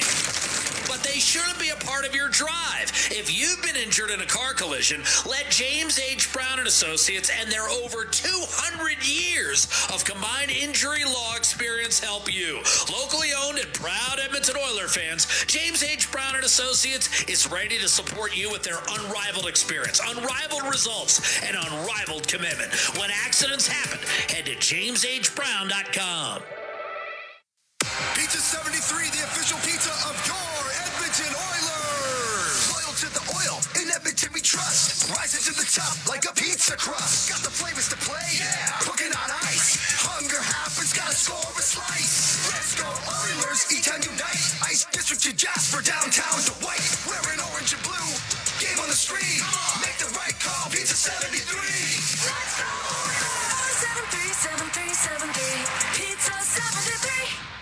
Sobeys and Safeway Liquor. They recommend pairing locally distilled spirits and their ice-cold beer selection with... And Oilers win! Sobeys and Safeway Liquor, proud partners and fans of the Edmonton Oilers. Please enjoy responsibly. This is Global News at the first intermission. I'm Zach Ferguson. Fire crews were busy this morning with a blaze at a home in Beaumont. Global News found numerous fire trucks and ambulances at Township Road 505 near Range Road 233 just east of Beaumont. We do not have details yet from officials, but online neighbors mentioned seeing fire in the garage before it moved to the home. Conservative leader Pierre Poilievre says he's told Prime Minister Mark Carney that his party will cooperate any way it can to bring an end to the trade dispute with the United States. He spoke ahead of his caucus meeting as preparation is underway to return to the House of Commons without him in the chamber. Poilievre also laid out the Conservatives' priorities in the House for the spring session set to begin on Monday. Canada Post is meeting with negotiators from its union today, marking the first meetings of the weekend. It comes amid warnings of mail delivery delays tied to a national ban on overtime for postal workers. A mediator will be on hand to work with the parties who have been deadlocked for months in efforts to secure a new collective bargaining agreement. I'm Zach Ferguson. Your next scheduled newscast will be at the second intermission on 880 CHED. Score big with the unmatched purity of Clearwater Vodka, the perfect companion for Oilers fans. Crafted with the pristine waters of Alberta, it's a sip of local excellence. Clearwater Vodka, where the spirit of the game meets true Alberta quality. Must be 18 plus. Please drink responsibly. RS Breakers and Controls, Canada's leader in new, used, tested, and obsolete circuit breakers, MCC buckets, bus plugs, and switches. They have everything you need to maintain your aging electrical infrastructure, ensuring it operates as good as new. Their 24/7 emergency response gets you back up and running quickly, saving valuable time and money. Minimal generators or modifications needed, and like-for-like replacements mean no special inspections. Don't replace, repair your legacy equipment with RS. Visit rsbreakers.com. Experience the exciting casino action at 3 Century Casino locations. Edmonton, St. Albert, and Century Mile. Dine at one of their amazing restaurants featuring daily specials. Take in the ultimate game day experience at the all-new Selly Sports Bar and Lounge. Check out the best in live entertainment at any amazing location. Plus, enjoy a great selection of casino gaming options and off-track betting. Feel the thrill of live horse racing at Century Mile Racetrack. Don't miss a second of the action at Century Casino. Score big with the unmatched purity of Clearwater Vodka, the perfect companion for Oilers fans. Crafted with the pristine waters of Alberta, it's a sip of local excellence. Clearwater Vodka, where the spirit of the game meets true Alberta quality. Must be 18 plus. Please drink responsibly. The Intermission, brought to you by End of the Row Flooring Centers. Let's get flooring. Time now for the out-of-town scoreboard, brought to you by Pizza 73, the official pizza of the Edmonton Oilers. It is Memorial Cup Sunday out in Rimouski. The host Oceanic, coming off of a loss to the Medicine Hat Tigers, will take on the London Knights, who got 2 goals from Oilers prospect Sam O'Reilly in a 3-2 overtime victory over Gardner McDougall's Moncton Wildcats yesterday. So the Knights get the back-to-back set. Oceanic come in a little more rested.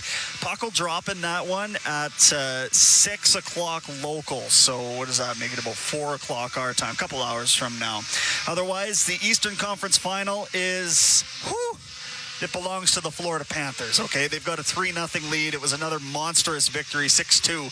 They beat them in Game 3 last night at home. So that is the out-of-town scoreboard. Actually, I can give you one quick peek at the Toronto Blue Jays scoreline as well. They're in action. Oh, I wish I hadn't. They're down 13-0 to the Tampa Bay Rays on the road. That's the out-of-town scoreboard, brought to you by Pizza 73, the official pizza of the Edmonton Oilers. Jack and Bob right around the corner. We've got second period action coming up next. This is At the Intermission, brought to you by End of the Roll Flooring Centers.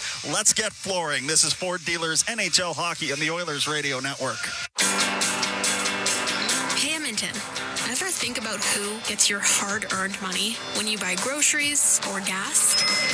For all you know, it could be buying a second yacht or private jet. But at Co-op, they put it right back into the community. That's because they're owned by 120,000 everyday Edmontonians, not a corporation. Feel good about where your money goes when you shop Co-op. Visit in store for details. Did you know that there are 9 Napa Auto Parts stores serving the greater Edmonton area and have been doing so for more than 50 years? Since Napa first opened in Edmonton, the community has grown and vehicles have changed, but you can always trust Napa Auto Parts to provide you with the expert know-how and the best vehicle parts. And if that isn't enough, every time you visit a Napa Auto Parts store when you present your AMA card, you receive an additional 10% discount on all retail parts and accessories. Visit your local Napa Auto Parts store for more offers and expert know-how. Napa Auto Parts is a proud fan of the Edmonton Oilers. Hockey season is back. And so are the deals at Boston Pizza. Cheer on your team while ordering off their game day menu, or come in and see what great promotions they have going on. At Boston Pizza, they always have something craveable for you to enjoy. Boston Pizza, proud partner of the Edmonton Oilers. Cheers to a great hockey season. All games, all seasons. You're listening to the Oilers Radio Network. The Oiler Kids and Country playoffs 50-50. Kids and Oil Country presented by Rogers in support of Make-A-Wish and the Edmonton Oilers Community Foundation. Current jackpot, $3 million. That means that playoff bonus jackpot is another $2 million outside of that. It's all part of getting your tickets at EdmontonOilers.com/5050. Live from our Legacy Heating and Cooling broadcast booth and alongside Bob Stauffer, I'm Jack Michaels with the start of period 2. Edmonton a 2-0 lead.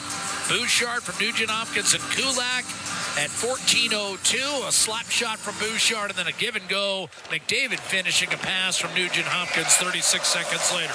This is a Dallas power play basically for the first 2 minutes of this second period. Stars send it in, and your Napa Auto Parts penalty kill featuring Bouchard and a drive off the outside of the post by Mikko Rantanen. Bouchard and Wallman on the kill. Rantanen across, and that was deflected by Bouchard. Brown and Janmark round out the penalty-killing quartet. Rantanen from Heiskanen turns and backhands it back toward Heiskanen. High slot, Robertson moves it across. Duchesne, Rantanen, Heiskanen, one-timer. Rantanen, not much on it. Wallman blocked it. Thought the initial shot was available there, and instead it was a catch and not a one-timer. Heiskanen, little spin move, tripped up by Janmark. Dallas unhappy with an on-call. Rantanen, right circle, fires into the glove of Stuart Skinner.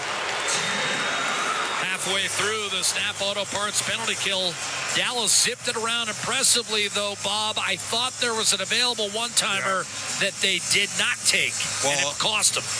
And postage for Mikko Rantanen on an attempt as well. On the one that they did execute to perfection. Calvin Pickard, of course, out with a lower body injury, Jack, and there's a chance we're going to see him at least back up here in the series shortly. But not today. Olivier Rodrigue backing up Stuart Skinner. Rodrigue, one NHL start to his credit in early April against Anaheim. Heiskanen a shot. Slithered wide for the right point off the draw, and then Granlund took his eye off it and allowed Nugent Hopkins to steer it down the right-hand side and out. Half minute to go on the Phantom high stick on Kasperi Kapanen. Mikhail Granlund to Tyler Seguin. Ducks inside. Wrist shot and a save made by Skinner. Rebound coming off the glass. Marchment snatched it, put it back behind. Rantanen cut it off. Cycle disrupted. Bouchard a clear past the lunging Jamie Benn. Went off the tip of his stick, fielded by Thomas Harley. Put back in for Seguin, but his cross-seamer is going to be intercepted and cleared by Zach Hyman, who came on for the back end of that penalty kill with Connor McDavid. Power play is over for the Stars, who came in at 33%. A shot off the rush and a save on Harley by Stuart Skinner. The rebound quickly sent up ice for Kasperi Kapanen. He'll dump it in from center. Vasily Podkolzin tried to shovel it in front. Now, interestingly, of course, with David coming on for the last handful of seconds on the PK, he's not out there following the successful kill as he normally would be with Draisaitl. Instead, it's the regular line of Draisaitl, Podkolzin, and Kapanen, who chips it in for Draisaitl. Right circle, tried to center, telegraphed it, and when he opened it up, Robertson negated the pass and cleared back through center. Stars left to right. They're in the white and green. Rantanen to Wyatt Johnston. Down low. Robertson takes it hard behind the net. He's looked better today. Shot by Heiskanen. Missed glove side on Skinner. Rebound Esa Lindell. Put it back behind. Tapped over to Rantanen. He'll send it over to Heiskanen. To the middle of the ice. Robertson trying to pry his stick free for Lindell. He's got it. Takes it to the net. Steal. Couple of chances point blank. And Stuart Skinner comes up with the goods. And Kapanen clears back inside the Dallas blue line. Skinner's playing. He's locked in right now. Steele shovels it in. Whitewash the Stars on Friday night. And has Edmonton out to a 2-0 lead this afternoon. Beautiful day in the city of Edmonton. And a glove save made on that shot from Colin Blackwell as Steele once again in the crease. And Bob, I have to concur. 5-on-5, this fourth line for Dallas has been effective every time it's been out there. This is the best energy that the Stars have played with. They've been good. And it starts with the fourth line for me. Yeah. And Kulak talked about it. Brett Kulak at the end of the first period with Aiden Ganem. But the Oilers needed to have a push. Now, obviously being shorthanded, giving Dallas an advantage for the first 2 minutes. And if I'm Chris Knobloch, I get Connor McDavid's line on the ice here, along with Nugent Hopkins and Hyman shortly. They're getting solid play from Stuart Skinner. It's the third time in Oilers history that two goaltenders have gotten at least 3 wins in a playoff run. 2006, when Dwayne Rollison and UC Markkinen combined for 15. And then in 84, when Grant Fuhrer had 11 and Andy Moog posted 4 wins as Edmonton surged to its first Stanley Cup. Well, that's because Grant Fuhrer got run in the Stanley Cup final by the Islanders. Face-off win for Dallas, and a quick snapshot taken by Bischel, blocked, and here comes Edmonton. Bischel has no stick. McDavid charging, centering, and a shot brushed aside by Ottinger against Ryan Nugent-Hopkins, who got shaken up along the end boards. He appears okay. Duchesne will give it up. Marchment, a wrist shot that was blocked. Rebound kept alive, and Skinner, a tricky save on Tyler Seguin, had to come above the blue paint to make the stop. Meanwhile, back at the other end, Bob, I was surprised. McDavid with Bischel no stick. He elected to pass off there. Well, they got their fourth line. You talked about their third pairing, and the Oilers, McDavid dished it off, and Nugent Hopkins had a good chance. And then he got run hard into the boards by Bischel without the stick. That was actually a smart play when you look at the review.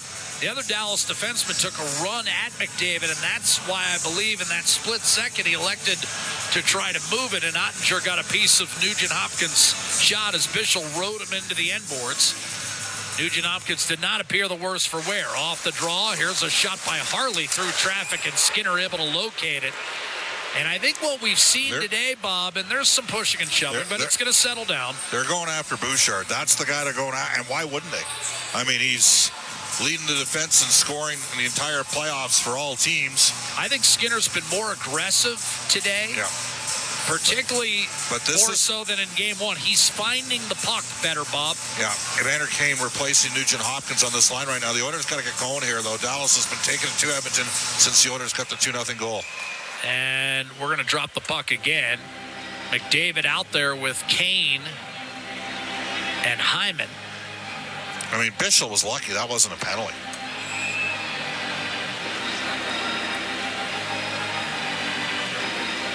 McDavid beaten off the face-off by Rantanen. Dallas with the puck, a chip down low. Skinner hugging that far post, makes a save. McDavid had it stripped by Rantanen. Kept alive for the moment, left point, but a block shot up top. And here comes Zach Hyman barreling down toward the slot, and Cody Ceci went belly down to knock it off his stick. McDavid in the left corner twisted it back to the point, but Kulak was late getting there, and Rantanen sets Granlund free. Kulak defends him well, but Robertson's centering pass to Rantanen was broken up by McDavid.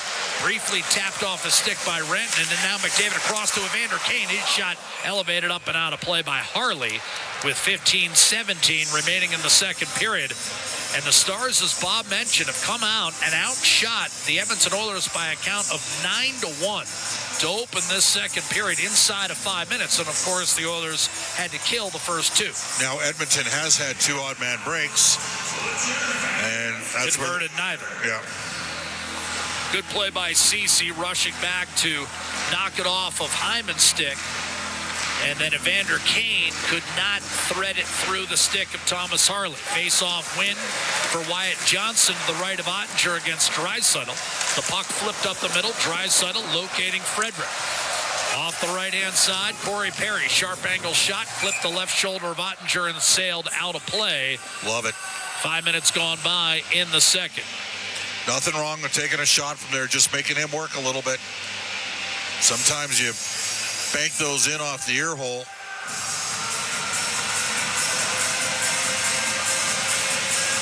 Jake Ottinger, 4 consecutive 30-win seasons.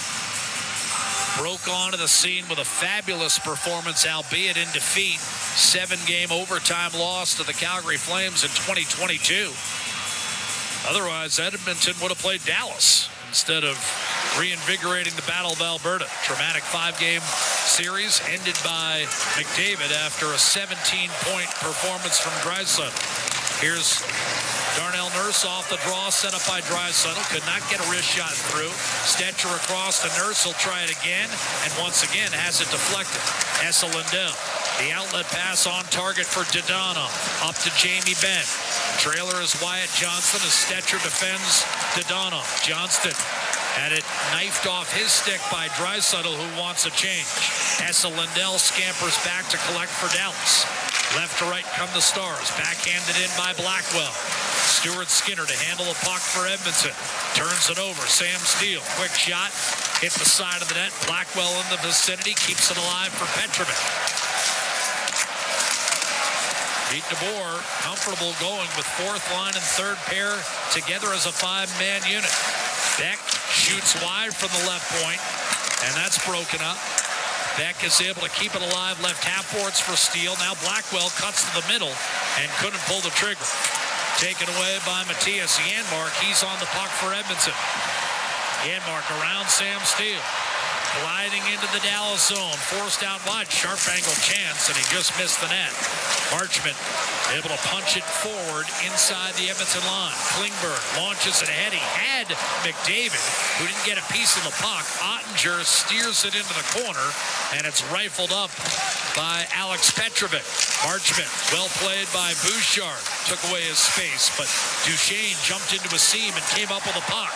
Lindell held it in. Shot sailed wide. Rebound Heiskanen. Could not take it off the end boards and get it on net. Nugent Hopkins up ice with Hyman. He'll gain the line. Give it to Zach Hyman, who assisted on the second Edmonton goal. Here, he twirls it around the boards, but Heiskanen first on the puck for Dallas. Telegraphed the pass. Bouchard the steal. The dish, the fake, the shot. Tipped out of play. Bouchard looked off one man, but eventually his wrist shot deflected harmlessly into the mesh by Miro Heiskanen. 12:54 remaining in the second period. Bouchard chirping the Dallas opposition as he heads for the bench, and we head to a break on a gorgeous 26-degree afternoon in downtown Edmonton. The Oilers 2, the Stars no score. This is Game 3 of the Western Conference Final. The Oilers Radio Network. When was the last time your electricity and natural gas provider made you feel like this?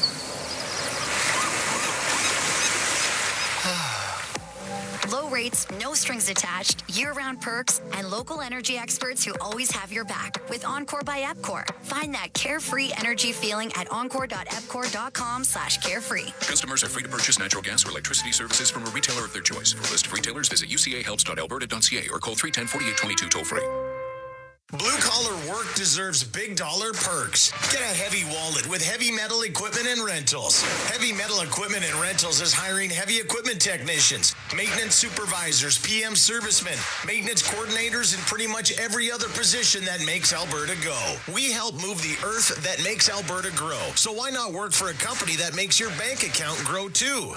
Visit heavymetalequipment.ca to find your new career. Heavy Metal Equipment and Rentals, helping you move the earth. If you've got educational goals, Portage College is ready to provide the assist. Portage College has over 30 programs, with some offered through blended delivery or entirely online. At Portage College, certificates, diplomas, apprenticeships, degree pathways, and micro-credentials are all within your reach. And just like any good team, it feels more like a family. With their small class sizes, you'll feel right at home in no time. To learn more about Portage College, visit portagecollege.ca. Portage College. It's about you. Listen on air, online, and on the Radio Player Canada app. This is the Oilers Radio Network. 2-0 hockey game for Edmonton. It's Game 3 of the West Final, live from Edmonton, Alberta. The Oilers have won 8 of their last 10 playoff games at home. Dallas is 2-4 on the road in the postseason and did not score in its last 2 road games of its previous series against Winnipeg. Nurse's shot from the left point off an Oiler zone faceoff blocked. Rantanen needs a new stick, picks it up on the fly as Dallas slashes it in deep. Evander Kane out there with Henrique and Connor Brown. Slugged up the right-hand side by Stetcher, but this is going to be icing against the Oilers with 12 and a half to go in the second period. And Edmonton still leading 2-0 on first period goals coming 36 seconds apart, both off the rush. Bouchard on a slapper and McDavid the back end of a beautiful give-and-go executed with line mate Ryan Nugent-Hopkins. And the Oilers have had 3 odd-man breaks here in this period and only 1 shot on goal. Dallas has really picked up the forecheck tempo. They've been good 5v5 here. Granlund wins the face-off. The Oilers force it back. Of course, the last playoff game between these two in this building, Dallas outshot Edmonton 34-10 and still lost Bob. Backhander sent wide by Harley. Jason Robertson in the left circle. Robertson had that last gasp one-timer, Bob, with about 5 seconds to go in Game 6. Missed the net. The Oilers held on and won the series in 6 games to advance to play Florida. This is a bad matchup for Edmonton. Granlund will send it back in. Darnell Nurse in the corner for the Oilers. Works it ahead for Evander Kane. Shoveled in by Connor Brown. Heiskanen back to collect. Moved it up the boards. As Brown finishes his check, it's Rantanen. The outlet pass on target. Wyatt Johnson with Klingberg back. Nudged it on net. And Skinner had it just long enough. Harley ended up tucking it into the net, and neither Klingberg nor Kane liked it. But Skinner did not have that puck cleanly, Bob, and Edmonton got a break there. They did. They got a quick call. And, Brown went in on the forecheck, but they were able to poke the puck past Kane, and that started a transition going the other way. They're talking to Evander right now. Kelly Sutherland. He's saying, keep that up. We're going to have to call a penalty here. 2-0 Edmonton. The shots on goal in this second period. Dallas has 10. Edmonton just 2. 19-13 for the hockey game. Oilers will play host of the Dallas Stars in Game 4 on Tuesday night. Bob and I will have it for you at 6 o'clock. Likely a 6:20 puck drop. And then the series will shift back to Dallas for Game 5 on Thursday. Florida will try to wrap up its series with Carolina tomorrow on home ice. Draisaitl lining up against Jamie Benn. Wow, they waved Leon out. They didn't even let him take the draw. Are you kidding me? He's at home here. But Colson stepped in, took the face-off. No problem, partner. Did a good job. On to Draisaitl. And from center ice, he'll shoot it in. Ottinger controlling and turning it over. But Colson wound it around. Klingberg tried to step up, but the puck slipped through him. And now you've got Wallman defending at the other end against Dadonov. Wyatt Johnston wrestles the puck free. Fires, and a save made by Skinner. Rebound available. Top of the blue paint. Digging and carving it out of there finally is Leon Draisaitl. Gave it right back. Jamie Benn to Lindell. Wrist shot. Save Skinner. Got it with a right pad. And a clear by Draisaitl off the boards and out. I agree with you. This has been Stuart Skinner's best game in quite a while. Dallas is all over the. That's a hold. Marchment forces the puck free. Matt Duchene Clingberg was the man overrun by Marchment. Back to the point for Miro Heiskanen. Across the Cece, right wing blast, and that was blocked. In front, put Colson, and he's able to clear. It's a 2-on-1. McDavid with Kapanen. McDavid off to Kapanen, and that puck not controlled by Kasperi Kapanen. Nugent Hopkins back onto the ice. You got to make Heiskanen attempting to clear, and he does so back to center. Duchesne getting worked over by Hyman. Heiskanen back on top of the puck for the Stars. Fighting off from McDavid from behind. Backhanded in by Sagan. Bouchard in transition. The Oilers right to left. McDavid will snap it around the boards. Picked up by Nugent Hopkins and tossed back to Kulak. Wide open. Bouchard. McDavid shoots, and that was blocked. Harley did not leave his lane and lifted it off the glass and safely back to center. Halfway through the hockey game. 30 minutes complete. Edmonton 2, Dallas no score. Best of 7 Western Conference Final tied at a game apiece. Dallas won the opener 6-3, rallying with 5 third-period goals in the process. Edmonton took game 2, 3-0 by way of the shutout on Friday. Shoveled in by Oscar Beck as the fourth line. Comes across for Dallas. Bischel defending at center, but got beat. And now over the line, but Colson gives it up. Here's Perry, tripped up. He's drawn a penalty. Bischel hauled him down. And finally, that third pairing in conjunction with the fourth line cost Dallas. It's something I noted early on. I didn't love the matchup per se, and it comes back to haunt Dallas here.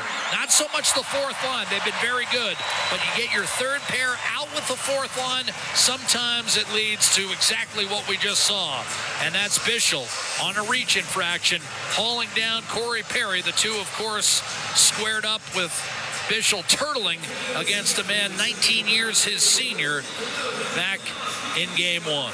2-0 Edmonton. Oiler power play on deck. We're live from Rogers Place, downtown Edmonton. Game 3 of the Western Conference Final. The Oilers Radio Network. Chemco is more than just a trusted local name. Chemco has been building industry across Canada for more than 60 years. From engineering through to commissioning, construction, maintenance, and beyond, Chemco's multidiscipline approach stands firmly on the belief that Chemco cares. It's not just what they do, it's how they do it. Visit Chemco.com and discover how they can support your project today. Chemco, proud fans of the Edmonton Oilers, serving and supporting communities across Canada for over 60 years. Real Canadian Superstore has more ways to save than any other major grocer. Check out their weekly flyer for PC Optimum offers, deals on club size, no name, and always low-priced everyday items. Visit in-store to find everything from fashion and home decor to toys and electronics. And don't forget their new Fresh Promise on produce. If your produce isn't fresh, they'll replace it and refund it.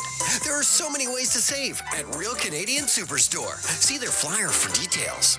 The Edmonton Oilers Community Foundation 50-50, presented by Rogers, is back and bigger than ever. The largest 50-50 in sports offers early bird draws, bonus raffles, and a main jackpot, which is growing by the second. With over $100 million invested across OilCountry, your support directly helps kids, families, and communities in need. Maybe you'll be our next winner. Get your tickets right now at EdmontonOilers.com and help make OilCountry a better place. AGLC license number 696879.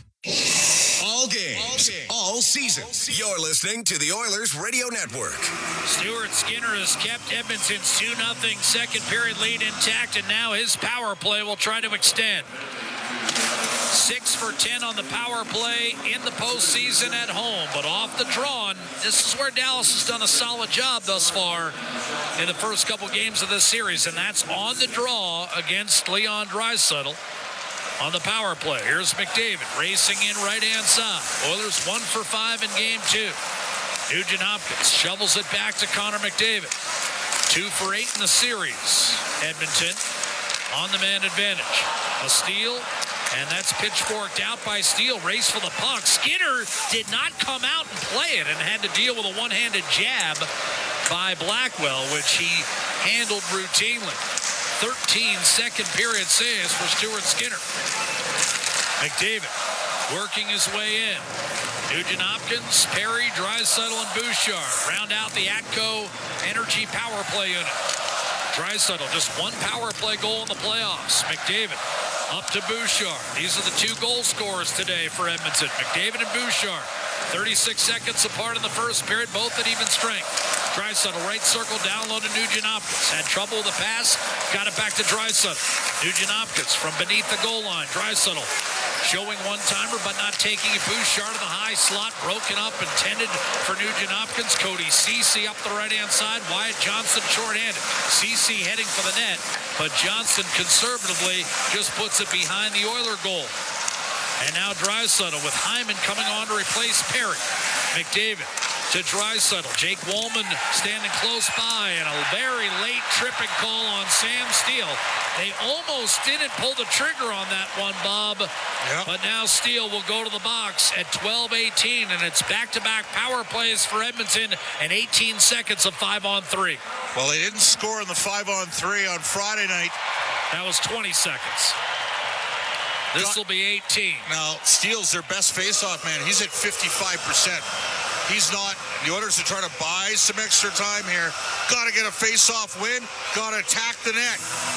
Create some chaos. Steele knew it. Frustrated. Edmonton trying to buy some time here. This is a little gamesmanship from the Oilers. A little extra lingering at the bench.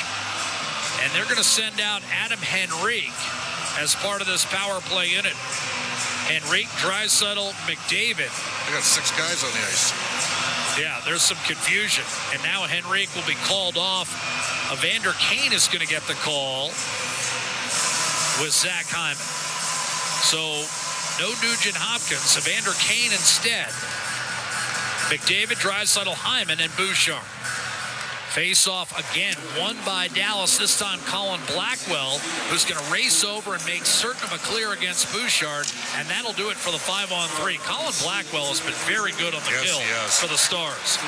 Here's McDavid. It's a miscommunication as he tried to find Kane, and that leads to an icing call against Edmonton, meaning that Bischel will be able to take his time getting out of the box because the face-off comes all the way back into the Edmonton zone. Just 2 seconds left. And Dallas, at the very least, will get a 4th skater out there. Jack, Dallas, since the Oilers scored the 2 goals in 36 seconds, they're doing things that help you work your way back into a game. They've outshot Edmonton. They've outchanced Edmonton. They're winning draws when the Oilers are on the power play. See what Bischel does here. Blackwell is able to win the face-off, but McDavid anticipated where it was going, jumped up, made the play to Kane, a shot, and a glove save made by Jake Ottinger. Bischel skated straight ahead to change rather than potentially come out and help seal off Evander Kane. That was curious, Bob. Kane was coming down the left wing. Bischel stepped out right alongside him and skated straight for the bench, allowing Kane to get the shot off. If Ottinger doesn't make that save, Dallas would look back on that decision. So second power play unit on the ice here with a minute and a half left. Face-off win for Johnson against Adam Henrique and floated back the other way. And, of course, the one thing about back-to-back power plays is you do ideally want to buy your first unit some rest time. Here's Klingberg dropping it off for Evander Kane. You can always use your timeout, but Chris Knobloch elects not to do that. And it's going to be pitchforked out of the zone by Wyatt Johnston. First unit stays out. Second unit stays out. Klingberg and Wollman at the points. Henrique, Kane, and Perry. And this puck ends up going off the glass and out of play. Offensive zone faceoff. This is actually a break for Edmonton. It is. Because the second unit would have stayed on for probably another 20 to 25 seconds. Now the first unit comes on with the whistle going, and they've still got a minute with which to work. And that means back to McDavid, Draisaitl, Nugent-Hopkins, Hyman, and Bouchard. And no steal at Blackwell. Instead, it's back taking the draw. Leon's got to win the draw here, Jack. And in this series, he's struggled on draws uncharacteristically. He's not going to get a chance, as once again, before they even get close, he's chased out. This is ridiculous. Well, we've seen it all year with Draisaitl getting chased out. It's nothing new. Face off. Beck does a reasonably good job allowing Harley to race over and whip it up the left-hand side. Draisaitl's big paddle knocked the puck down, and the puck remains inside the attacking zone. McDavid and Bouchard traded up top. McDavid right circle. Draisaitl, one-timer Bouchard, and a save made in front. Blackwell did not get it out, but Harley will play it over to Lindell, who has all kinds of time, and blisters one down the left-hand boards. Down to 25 seconds left on the Oiler power play, brought to you by your trusted Alberta retailer, Atco Energy. Bouchard twists it back to the on-rushing Connor McDavid. Into the corner, Harley scrambles over. Wide open is Heiskanen. And he'll loft one down the middle, and that will do it for the Edmonton power play. So back-to-back power plays go by the boards. Bob, I don't have to say it, but I will anyways. With 25 minutes to go, if the Oilers don't win this game, they'll look back on this sequence. Hate to lose momentum. Bouchard sends it in deep. Heiskanen won a battle with Connor Brown and a clear. Harley took the hit to make the play, and Sagan funnels it back inside the Oilers zone. Kulak to Brown. Duchesne chips it up the left-hand side. Fired across to Sagan by Sam Steele, who comes thundering in on the forecheck against Brett Kulak. Pried loose for Sagan. Nurse with a high toss up the glass, got it through Petrovic, and now able to race back and collect is Sam Steele. Kane got lucky, slashed the stick there. Sagan to Duchesne. Belted by Nurse as he entered the zone. Kulak behind his own net to Janmark. He'll shovel up the right-hand side. Huge hit. Petrovic up high on Connor Brown. Brown thought Petrovic's elbow caught him in the head. Wristed down deep. Dallas's Jason Robertson, mired in a slump, gives it up for Duchesne. At live speed, I thought that could have been a roughing call. Petrovic did hit Brown up high. Rantanen, Bischel a shot, saved, juicy rebound Skinner, and a shot forked over the net by Jason Robertson. Pretty good look from the slot. Bischel fires, scores, and Dallas is back in the game, 2-1. And you go back to the missed opportunities on the power play, and Liam Bischel ends up putting the Stars on the board. He had 4 goals in 38 regular season games. That's his first playoff point of any kind in the Stanley Cup postseason. 2-1, Edmonton in Game 3. Well, you got to give them credit. They just kept coming, and they've been very physical, and they've been the infinitely better team in this period. And it was Petrovic, a huge hit, filling in Connor Brown on the wall. And the Oilers are going to have to dig in here. And the loss of momentum off of the power play, twice in this series you've had a 5-on-3 for about 20 seconds. You haven't even been able to win the draw. Oilers kept losing draws, and Dallas has tilted the ice. And if you're the Oilers and you're an Oilers partisan here, you're looking for Edmonton to find a way to get back in the mix here. Look who's playing center on this line, Jack. Rantanen and Duchesne with the assists. Bob is alluding to the fact that Trent Frederick is playing fourth-line center with Podkolzin and Kapanen. Chipped ahead by Jamie Benn. Wyatt Johnson will track it down against Frederick. Up top, wrist shot deflected away from Stuart Skinner. So 5-on-5, Edmonton so dominant in the first 2 games, but Dallas has come back with a credible performance here in Game 3. Frederick backhands it ahead. Harley able to knock it down. And like Edmonton, Dallas is a desperate veteran team who's been down this road before and just has not won it. Sagan able to keep it alive to the net. Johnston, second effort. Skinner, a tremendous left pad save. And the rebound cleared up the right-hand side. Skinner has been the difference, Bob, in this second period. Dallas could very well have this game tied. Here's McDavid off an aggressive forecheck from Podkolzin, unable to create a scoring chance. And the Stars the other way. Marchment to Sagan. Fired across, Matt Duchesne. Bouchard on him. Spin move Duchesne, and a shot tipped up on the plexi. Grabbed by Sagan. Remember, that Game 6 win for Edmonton was 2-1, and it's 2-1 Oilers here in the second period of Game 3. Dallas put the puck out of play. Despite being thoroughly outplayed in the second period, the Oilers nevertheless have a 1-goal lead. The shots in this second period for Dallas, 17-4. Skinner has made 16 stops. The last one a beauty on Wyatt Johnston. And it's still A 2-1 advantage for Edmonton in Game 3 of the West Final. The Oilers Radio Network. Play Alberta has hundreds of casino games right at your fingertips. Join thousands discovering why Fortune Coin is one of Alberta's most popular games. Fill your reels with golden coins. Multiply your prizes up to 6 times and turn good spins into legendary ones. Land the Fortune Coin symbol to win cash. Trigger the jackpot. Launch the free spins bonus and watch as the dragon takes over your screen. New players get 100 free spins only on playalberta.ca. Claim your offer today. If you gamble, use your game sense. Hey, Paul Brandt here. Big skies, rugged landscapes. Now that's Alberta in a nutshell. And if you're looking for an SUV that can keep up with this place, check out the Ford Bronco. Built for those who crave adventure, with serious off-road capability and style to spare. Whether you're hitting the mountain trails or exploring the back roads, it's the perfect ride for those who want to experience everything this province has to offer. The Ford Bronco. Adventure awaits at your Alberta Ford dealer. And tell them PB sent you. Rogers is Canada's largest and most reliable 5G network. We're made for Oilers fans. You can stream Leon scoring in Leduc.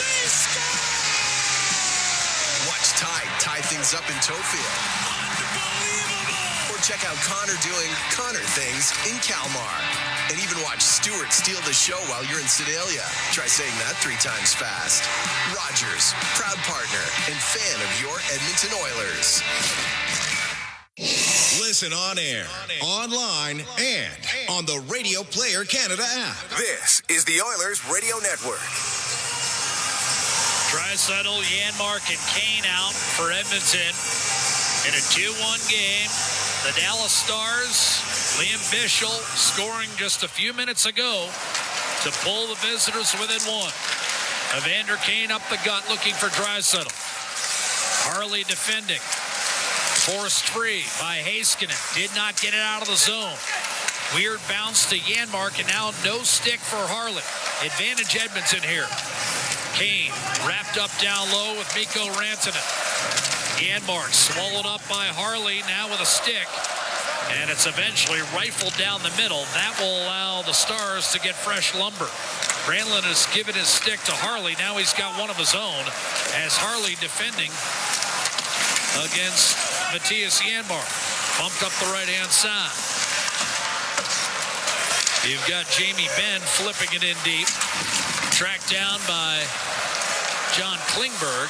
And he'll work his way through the neutral zone to the net with a wrist shot and a save made by Jake Ottinger. Of course, Klingberg so instrumental right here in Edmonton on the Stars' run to the Stanley Cup Final back in 2020. And Bob, as it turned out, that was the peak of his Dallas career, a slew of injuries.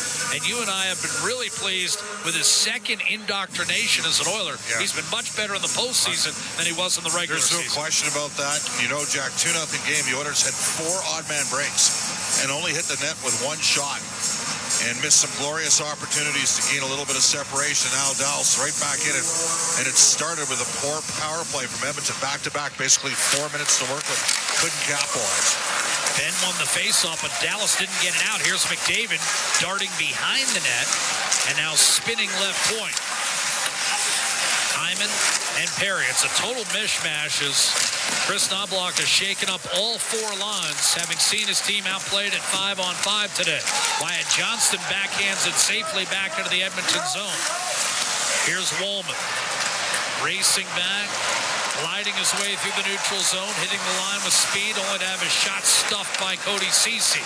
Mason Marchment staggers his way up the center. Matt Duchene to the net. Wrist shot, glove save made. Stuart Skinner has had a terrific second period. That is his 17th save of the period. Well, Wallman went up and activated on the rush, but tried to get a shot through it, got blocked, and they transitioned. And Corey Perry was back on D, and Matt Duchene just walked right around, and Nurse angled him to the wide side there. Oilers are down a forward right now. That's Connor Brown is not in the game after getting belted by Alex Petrovic. Huge hit, and it was a little high. Yes, it was. And as a result, I think, though, we'd already seen some newfangled combinations. I don't think it's just the Brown injury that is Chris Knobloch shaking up the lines a little bit. Driving behind, Matt Duchene for the Dallas Stars. Still looking for the equalizer, remember. Burrows his way in. Short side stuff attempt. A save made by Stuart Skinner. The rebound reared up off a stanchion, but Nugent Hopkins did get it far enough for Frederick to shoot it in. And then Ottinger got caught outside the trapezoid. A backhander. Ottinger able to keep it out. And Nugent Hopkins might have kissed the goalpost as well. Minute to go, second period. Nurse had a shot blocked. But Kyle Granlund trying to beat him. Coming over the line, and Nurse actually grabbed that puck, and Granlund late was whistled for an offside with 51 seconds to go in the second period. Ottinger got caught, and we've seen it a couple times in this series already. Ottinger normally a pretty good puck handler, but he got caught just outside the trapezoid. Nugent Hopkins raced in and nudged one off of Ottinger, and then I think he caught the outside of the goalpost. Good work from Frederick in on the forecheck, and he freed up the loose puck, and Ottinger battled there. Oilers are going to load up. McDavid, Draisaitl, and Hyman here with 51 seconds left in the period, Jack. Kulak and Bouchard defensively. Meanwhile, Granlund will take the face-off. And here's a case where Granlund playing center. And now as I say that, he's chased out of the circle, and Rantanen comes over. But Bob's point about the interchangeability of Dallas's lineup remains valid. Whipped up by Kulak. They waved off icing. Here's Hyman against Esa Lindell. Dallas none too happy with that decision. Granlund takes a peek and was able to shovel it back to center. Knocked down by Bouchard. Here's McDavid challenging Ceci to the net. McDavid wrap around, and that stayed out. Got it back to Bouchard, right point. McDavid breaks free, right circle, shot, score!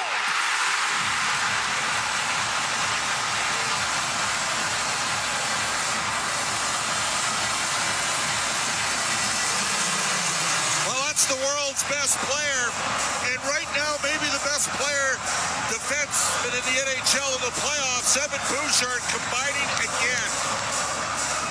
Bouchard with a real subtle play at the wall. He kept it in. He flicks it down low. McDavid keeps it alive, drifts it on net. And that's what Jake Ottinger, it picked up something on the way, but McDavid with the presence of mind to fire it on goal, high blocker side on Ottinger. Second of the game, fifth of the playoffs for Connor McDavid. And all that hard work by Dallas comes undone. A period in which they've outshot Edmonton by a resounding total of 20-6, and the Oilers are able to saw it off with McDavid second of the game late. He's now the leading scorer in the Stanley Cup playoffs. A shot by Bouchard and a rebound pumped wide by Kane. Up the left-hand side, Oscar Beck looking, nudging it free for Sam Steele. Final 2 seconds, shot Blackwell at the horn, held by Skinner, who was the difference in that period. Stuart Skinner officially credited with 20 second period saves, and despite a complete runaway on the shot clock, the Oilers end up where they were at the end of the first period. And Bob, we talked about it. Were the Stars going to be discouraged, trailing 2-0 after a pretty decent period 5-on-5? I'd ask you the same question after that frame. You look up on the scoreboard, you feel like you're dominating, and you're no closer. Dallas has played as well as they probably can, especially when you factor in the significance and absence of Rope Hintz. Jack, I'm going to throw one thing at you. It was 3-1 in game number 1. The Oilers were shorthanded to start the period, and Dallas flipped the script. The Oilers need to stay out of the box here, not gift Dallas anything. The Stars are good enough that they don't need a power play to try to work their way back into the game. But I do agree it has to be a little bit disheartening. Sometimes we talk about things that help you win games. Quick goals back-to-back help you win games. Goals late in periods help you win games. Dallas had all that territorial domination, but Stuart Skinner's given the Oilers a rock-solid start. Connor McDavid's got a pair. Bouchard's got a couple points. So does Nugent Hopkins. Edmonton's down a body with Brown. I wonder whether or not it's just a byproduct that he got pulled off for a little of evaluation here. but the Oilers with significant work to do. Dallas on pace right now, Jack, for 45 shots on goal. Yeah, I'm trying to remember the last game that jumps out at me where Stuart Skinner has played this well, and I realize he's coming off back-to-back shutouts. But Stuart Skinner, for me, in this game, looks like the Stuart Skinner that we saw in the first half of the season. I'm honestly suggesting, and obviously he missed time. He missed about 6 weeks with a concussion. But I would say this is his best game since December, right off the top of my head. Fair comment. I mean, he has been terrific and finishes that second period with 20 saves. And Connor McDavid, as Bob talked about, McDavid now leads the league in scoring with 22 points in the postseason, 1 ahead of Rantanen and 2 ahead of Leon Draisaitl. But Evan Bouchard, it must be stated, he's got back-to-back multi-point games. He's got 17 points himself in the postseason, and he has been the guy over the last 4 postseasons, along with Cale Makar. That's heady company because it's Makar, Bouchard, and no one else is even close in terms of offensive production in the Stanley Cup playoffs since 2022. But bottom line, back in the present, it's an Edmonton 3-1 lead with 20 minutes to go as the Oilers look to hold serve at home and take a 2-1 lead in the Western Conference Finals. Straight ahead, we'll have Brendan Escott and Rob Brown. We're live on a Sunday matinee, beautiful outside and raucous inside as the Oilers and Stars tangle in the Stanley Cup playoffs on the Oilers Radio Network. Did you know that there are 9 Napa Auto Parts stores serving the greater Edmonton area and have been doing so for more than 50 years? Since Napa first opened in Edmonton, the community has grown and vehicles have changed, but you can always trust Napa Auto Parts to provide you with the expert know-how and the best vehicle parts. And if that isn't enough, every time you visit a Napa Auto Parts store when you present your AMA card, you receive an additional 10% discount on all retail parts and accessories. Visit your local Napa Auto Parts store for more offers and expert know-how. Napa Auto Parts is a proud fan of the Edmonton Oilers. Celebrating 70 years in the signage industry, William Huff Advertising is the most recognized name in the game. An in-house, one-stop shop for all of your design, print, and installation needs. William Huff provides quality graphic solutions for everyone. Here in our City of Champions and throughout the nation, they are the preferred signage partner entrusted by many of the biggest corporations, pro sports teams, and organizations to bring their identity to life. Recognize the name, get in the game. WilliamHuff.com. At the intermission, brought to you by End of the Row Flooring Centers. Let's get flooring. McDavid challenging Ceci to the net. McDavid wrap around, and that stayed out. Got it back to Bouchard, right point. McDavid breaks free, right circle, shot, score!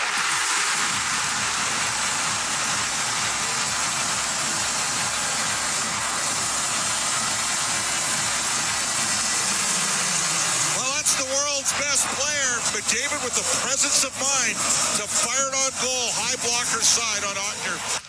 That is the Highlight Zone, brought to you by Century Casinos. All in, all games, all season. Century Casinos with 3 great locations in Edmonton, St. Albert, and next to Edmonton International Airport. Welcome to the Winner's Zone.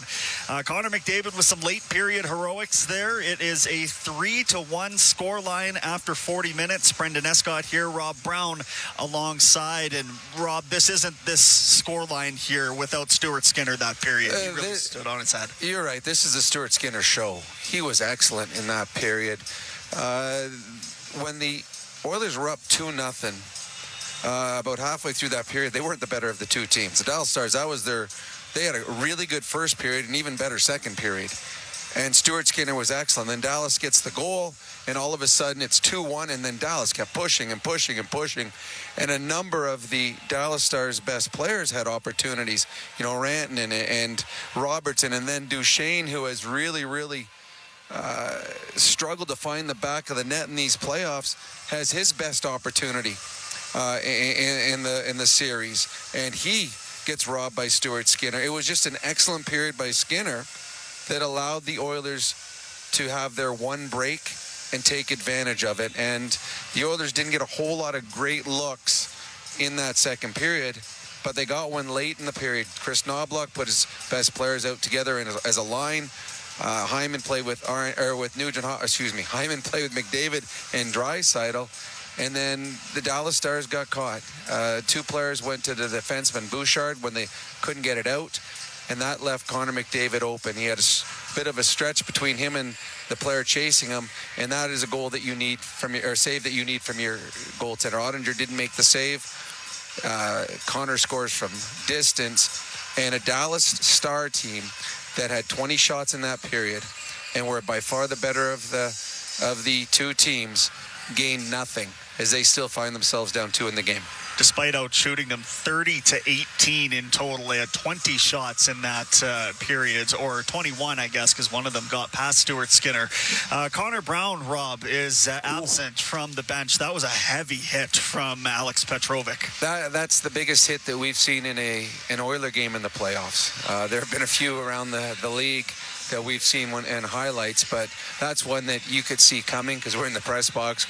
Unfortunately, we can't yell loud enough for Connor Brown to hear us. But it just was an unperfect storm for Connor Brown. The puck came around slow. He's looking back. As he comes up, Petrovic comes in, and he hit him as hard as you can hit a man. And Connor Brown, give him credit. He got up and finished the shift in his own end. I don't know if that was a spotter that pulled Brown from the lineup or if that was Connor Brown needing to find his senses in the dressing room, but he didn't finish the period. We'll wait to see if he comes out for the third.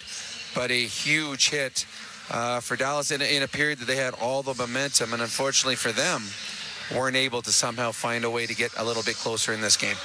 What I think is telling of this group's maturity, and we're saying a lot about how mature this group is, but there was no initial reaction to that. There may be a follow-up at some point in this game if it ever gets there, but there wasn't anything that was going to take Edmonton out of this game as a reaction to that hit. Well, but to me, it was a clean hit, so you don't react. You're in the Stanley Cup playoffs. Sometimes you got to take hits to make plays.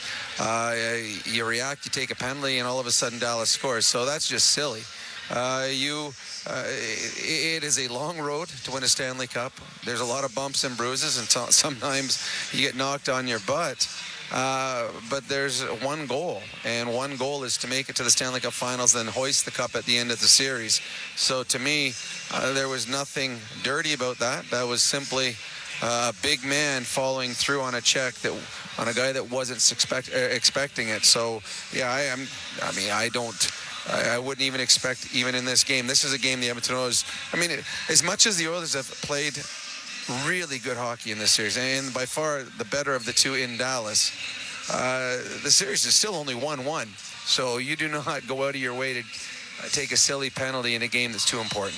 Absolutely. 3-1 scoreline, much the way we saw it in Game 1. Big difference is that Dallas isn't starting this period with a power play opportunity, but how does Edmonton go about salting this away? Well, a lot of the same things that they did in Games 1 and 2, not as much as in this game. The Oilers, it's funny, they're winning by 2 goals going into the third period. And through the first 40 minutes, probably their weakest 40 minutes, 5-on-5. The Dallas Stars have been the better of the two teams. This is the most we've seen from Dallas with pressure, with aggressiveness, with taking the puck to the net. And this is what you would have expected from them right from the beginning. Dallas is good. You don't make it to the Final Four 3 years in a row. You don't have the record through the first 82 games unless you are a really good team. They weren't good in the first 2 hockey games outside of one period. They were good through 40 periods in this through 40 minutes in this hockey game. I would expect they're going to continue to push. They know the importance of this game. To me, Stuart Skinner is locked in. He's going to have to make 2 or 3 big saves in this period, and the Edmonton Oilers, when they get their opportunity, capitalize. That's our Rob Brown. We are at the intermission after 40 minutes right now. Brought to you by End of the Roll Flooring Centers. Brownie will be back for Oilers Overtime alongside myself. Hey, this is Ford Dealers NHL Hockey on the Oilers Radio Network. All right, give me something big. The Ford It's a Big Deal event is on. Bigger. Get a big truck and an even bigger deal. Love it. Now the details. Right now, lease a 2025 F-150 STX with the Black Appearance Package from $220 bi-weekly at 0% APR for 24 months with $43.75 down. That's like $110 weekly. Now bring it home. Plus, there's a $750 bonus for eligible Ford owners. Hurry into your Alberta Ford store. Visit Ford.ca today. When it comes to your new home, nothing should stop you from getting exactly what you want. Coventry Homes puts your needs front and center. They won't dig past your questions about customization, and making changes won't get you sent to the penalty box. With their customizable designs and flexible options, your game-changing home is within reach. Score big with flexibility. By Coventry Homes, the official builder of the Edmonton Oilers. Rogers is Canada's largest and most reliable 5G network. We're made for Oilers fans. You can stream Leon scoring in Ledoux. Watch Tide tie things up in Tofield. Or check out Connor doing Connor things in Kalmar. And even watch Stewart steal the show while you're in Sedalia. Try saying that 3 times fast. Rogers, proud partner and fan of your Edmonton Oilers. This is Global News at the second intermission. I'm Zach Ferguson. One person has died in a 2-vehicle collision yesterday evening on Winterburn Road. Police say just after 7 p.m., a 26-year-old driver on a Harley-Davidson motorcycle was traveling northbound and collided with another vehicle, sending the motorcycle into a ditch. The man was pronounced dead on scene when police arrived. No one in the other vehicle was injured. Speed is believed to have been a factor in the collision.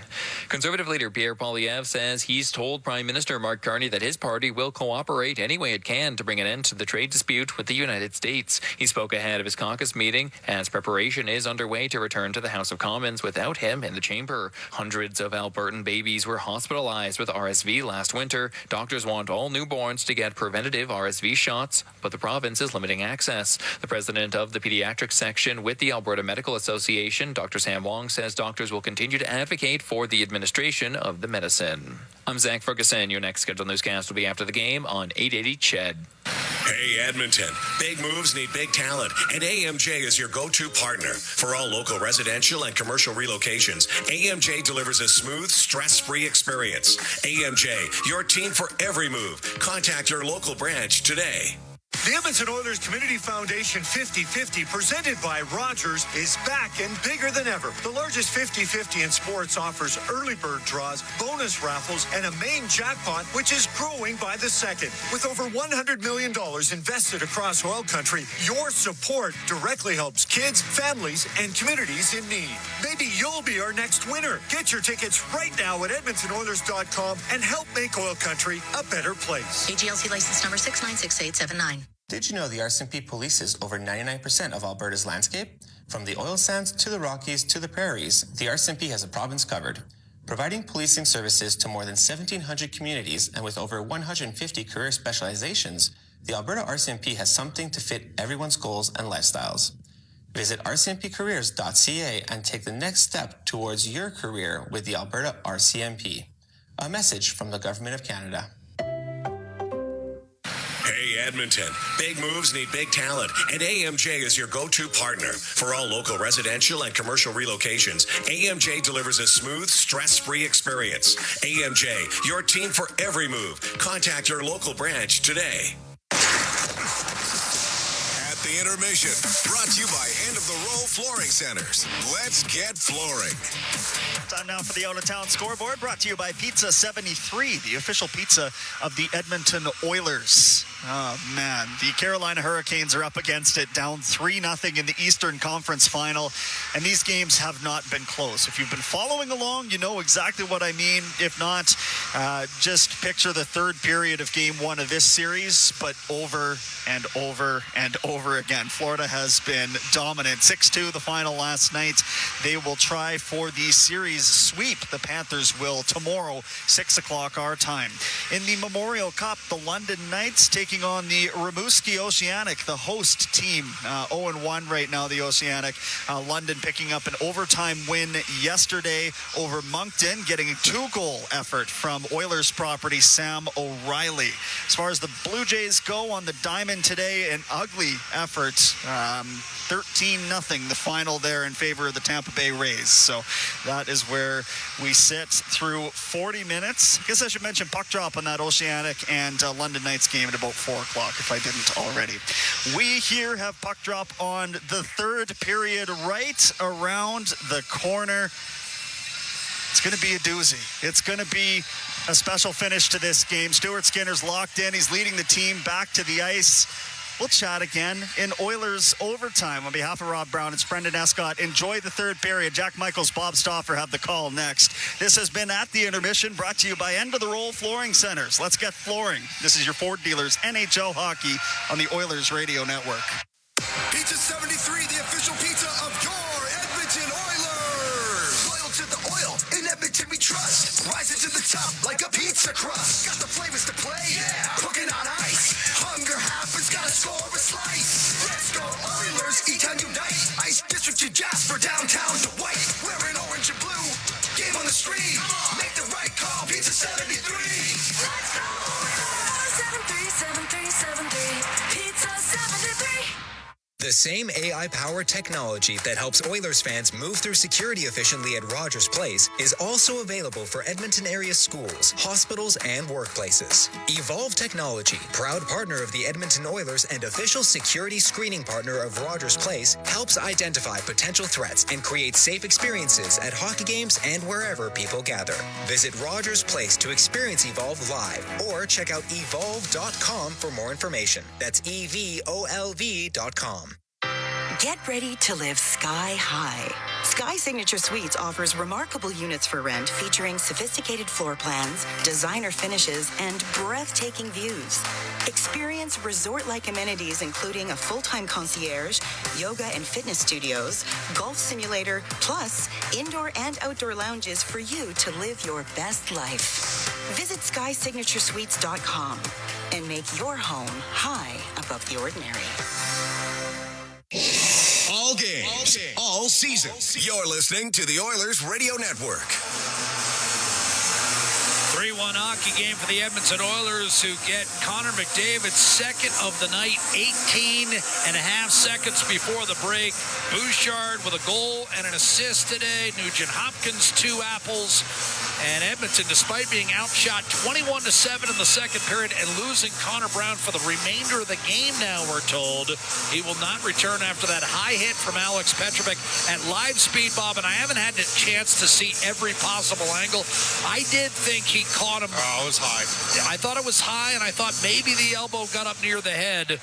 But nevertheless, McDavid wins the opening faceoff, and we're underway in the third period. McDavid out there with Draisaitl and Perry, so that's back to a look that we last saw in the Vegas series. Moving in right-hand side, Haskin in a centering pass, broken up, and McDavid will move it up for Corey Perry, who swiftly shoots it in from center. Edmonton left to right in this third period. Once again, Draisaitl to McDavid, and he blistered one just over top. Wraparound Perry, and Perry thought he had scored for just a moment. I think he actually had the inside of the post available to him, and he put it kind of back into Ottinger's body. Jake Ottinger didn't see the puck. No.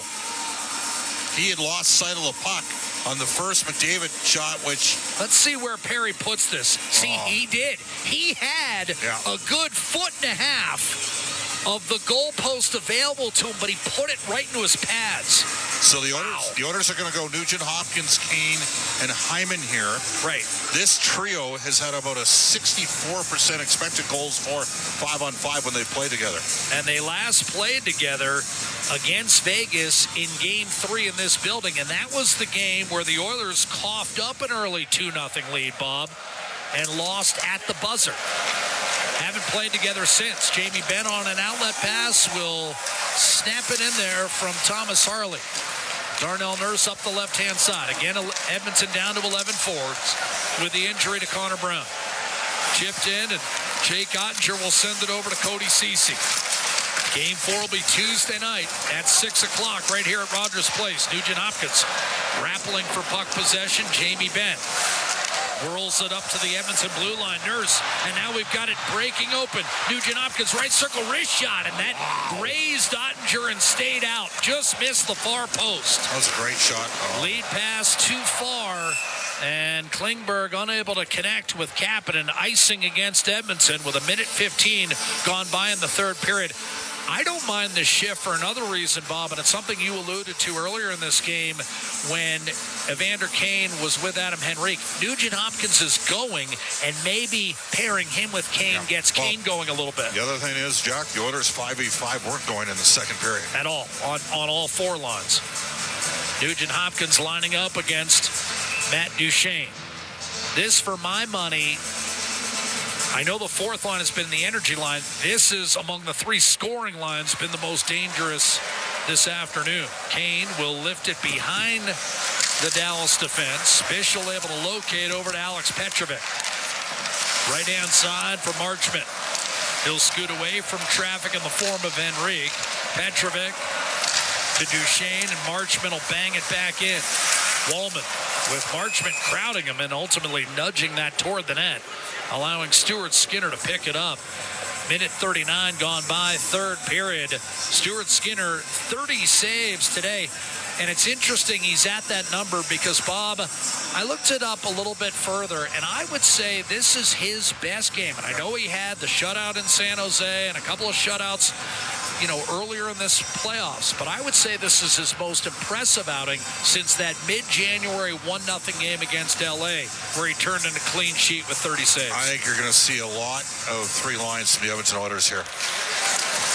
McDavid off the draw. Rantanen wrestled free against Bouchard. A quick snapshot taken by Wyatt Johnson and a save by Stuart Skinner. And if you're Dallas, you must be having some flashbacks to the last time you were in this building in the playoffs, when Skinner closed it out with 33 saves and a 2-1 victory in Game 6, a game where Edmonton managed all of 10 shots on net. Draisaitl let it go through. Perry negated any sort of icing, but Heiskanen able to clear. Rantanen cross Seaman to Granlund, and it's tossed in deep. Wyatt Johnson in on the forecheck. Nifty play by Kulak to get it to McDavid.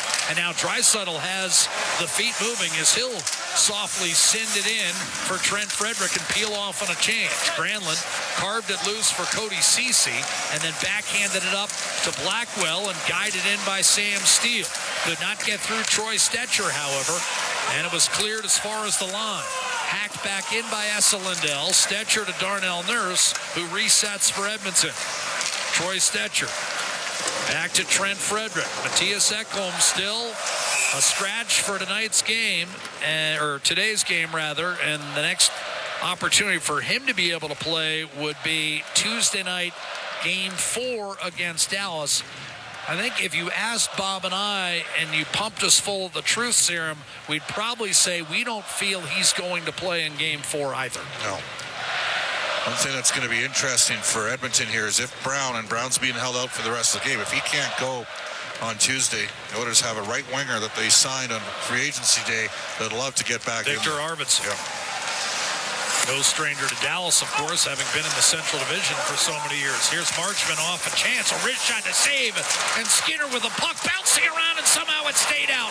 Duchene had it in his grasp, but could not bury it. That puck was sitting and available in the blue paint, and Duchene could never get there. He sends a pass into Sagan. His shot stopped by Skinner, and the rebound cleared by Evander Kane. Lead pass. Oh, Hyman's got a breakaway. Shoots and scores. 4-1. Dallas somehow doesn't score at one end, and Hyman buries it at the other. If you're Dallas, you got to be shocked by that. You're all around the net.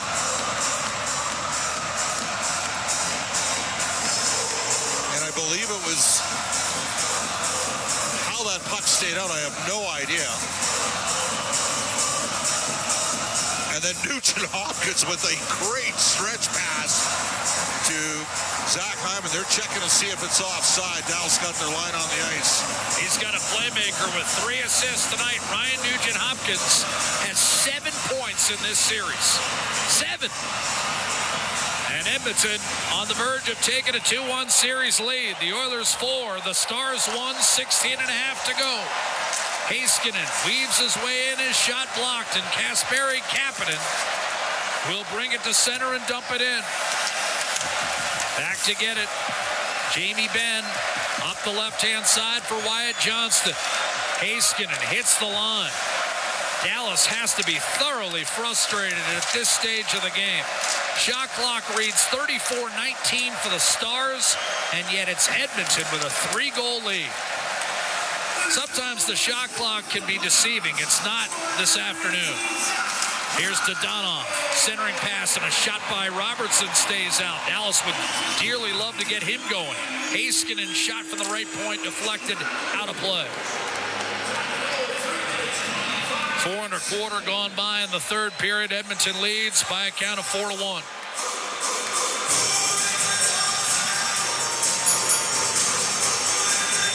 It's a crazy game, isn't it? Well, that's what a goaltender can do for you. And that's what opportunistic and explosive scoring can do for you. Sometimes when you're a highly skilled team, Bob, all you need is one chance. Well, the Oilers had about 4 odd-man breaks when it was 2-0 and may have been able to grab a stranglehold at that point. They now got their 3-goal separation. Lots of time left, and Dallas is selling out. The Oilers are going to get some counter-strike chances here. Dallas did a real good job of forechecking in this game, Jack. Off the draw, blistered wide. Grab by Thomas Harley, and a shot from distance by Rantanen ends up being tipped wide of the mark. Granlund, right circle, stripped. Bouchard with 2 assists today. McDavid up ice to Corey Perry. And now the crowd, once again, spiritedly engaged in this one. At times, they've been on their heels tonight, but the Oilers have found a way. And they've got a commanding 4-1 lead as McDavid sends it in deep. And some sarcastic catcalls thrown in the direction of Jake Ottinger. Stars will break out. Sam Steele, a shot on net. Skinner makes the save. Blackwell and Steele trying to hunt down that puck. McDavid able to brush aside one check. He's got Draisaitl and Nurse. A shot, left circle, and that was deflected up and out of play by Miro Heiskanen. 5 1/4 gone by in the third period. And Edmonton with a 4-1 lead. Nugent Hopkins 3 assists, Hyman a goal and an assist, Bouchard a goal and an apple, and Connor McDavid has scored twice.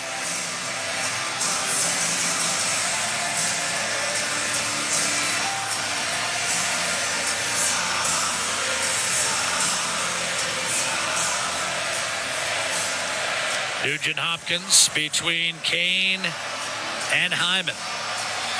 First game played before 4 o'clock in the Stanley Cup playoffs in this city since 1997.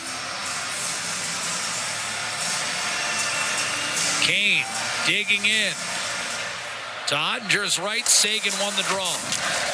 Dallas has won a lot of things well today, but have not capitalized. Stetcher will shovel it back in. They had about 60% of the face-off wins, Jack. Heiskanen to Lindell up the left-hand side. Mason Marchment. Well, as Bob will tell you, it's what he's always said. Face-offs are overrated. Stetcher, right-hand side for Nugent Hopkins. And we had the puck play with a high stick. 14-18 to go in the third period. Well, you know, I said... Heiskanen. Yeah, a little pushing. He didn't like Hyman filled him in after he passed the puck. Zach Hyman, over 100 hits, Jack, in the playoffs. Yeah, it's really been a revelation. He's got the most hits per game of anyone in the playoffs in 21 years, going all the way back to 2004. Had 21 hits in the first 2 games of this series. But back to one of the matchups we talked about at the start of the series. I said Dallas cannot win if Jake Ottinger is outplayed by Stuart Skinner for a second consecutive year. And right now, it's happening again. Stuart Skinner at the top of his game, 34 saves this afternoon. Well, Dallas has pushed and pushed and pushed. And been foiled time and again by Skinner. Petrovic fanned on a dump in. Here come the Oilers. Vasily Podkolzin showing one-timer. Klingberg had it blocked. Jamie Benn doesn't have the requisite speed to get by Jake Wallman, who comes over to cut him off. Wallman, however, relieved of the puck by Wyatt Johnston in his best game of the series. But Johnston, in turn, his slot entry pass is picked off and shot in deep by Trent Frederick. And then Frederick was sent caterwauling into the goalpost Was he ridden there by Bischel? I had taken my eyes off him, but he ended up going awkwardly into the post. And they're checking. And he's a little banged up here. He's had that ankle injury, Jack.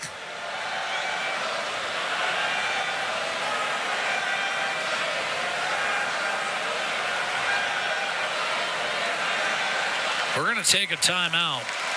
Frederick is back up. That left leg. Edmonton already having lost Connor Brown. Frederick will skate it off under his own power. We'll return with more live third period play-by-play. It's Game 3 of the Western Conference Final. The Stanley Cup playoffs. Edmonton 4, Dallas 1, with the Oilers poised to take a 2-1 series lead with 4 dealers NHL hockey.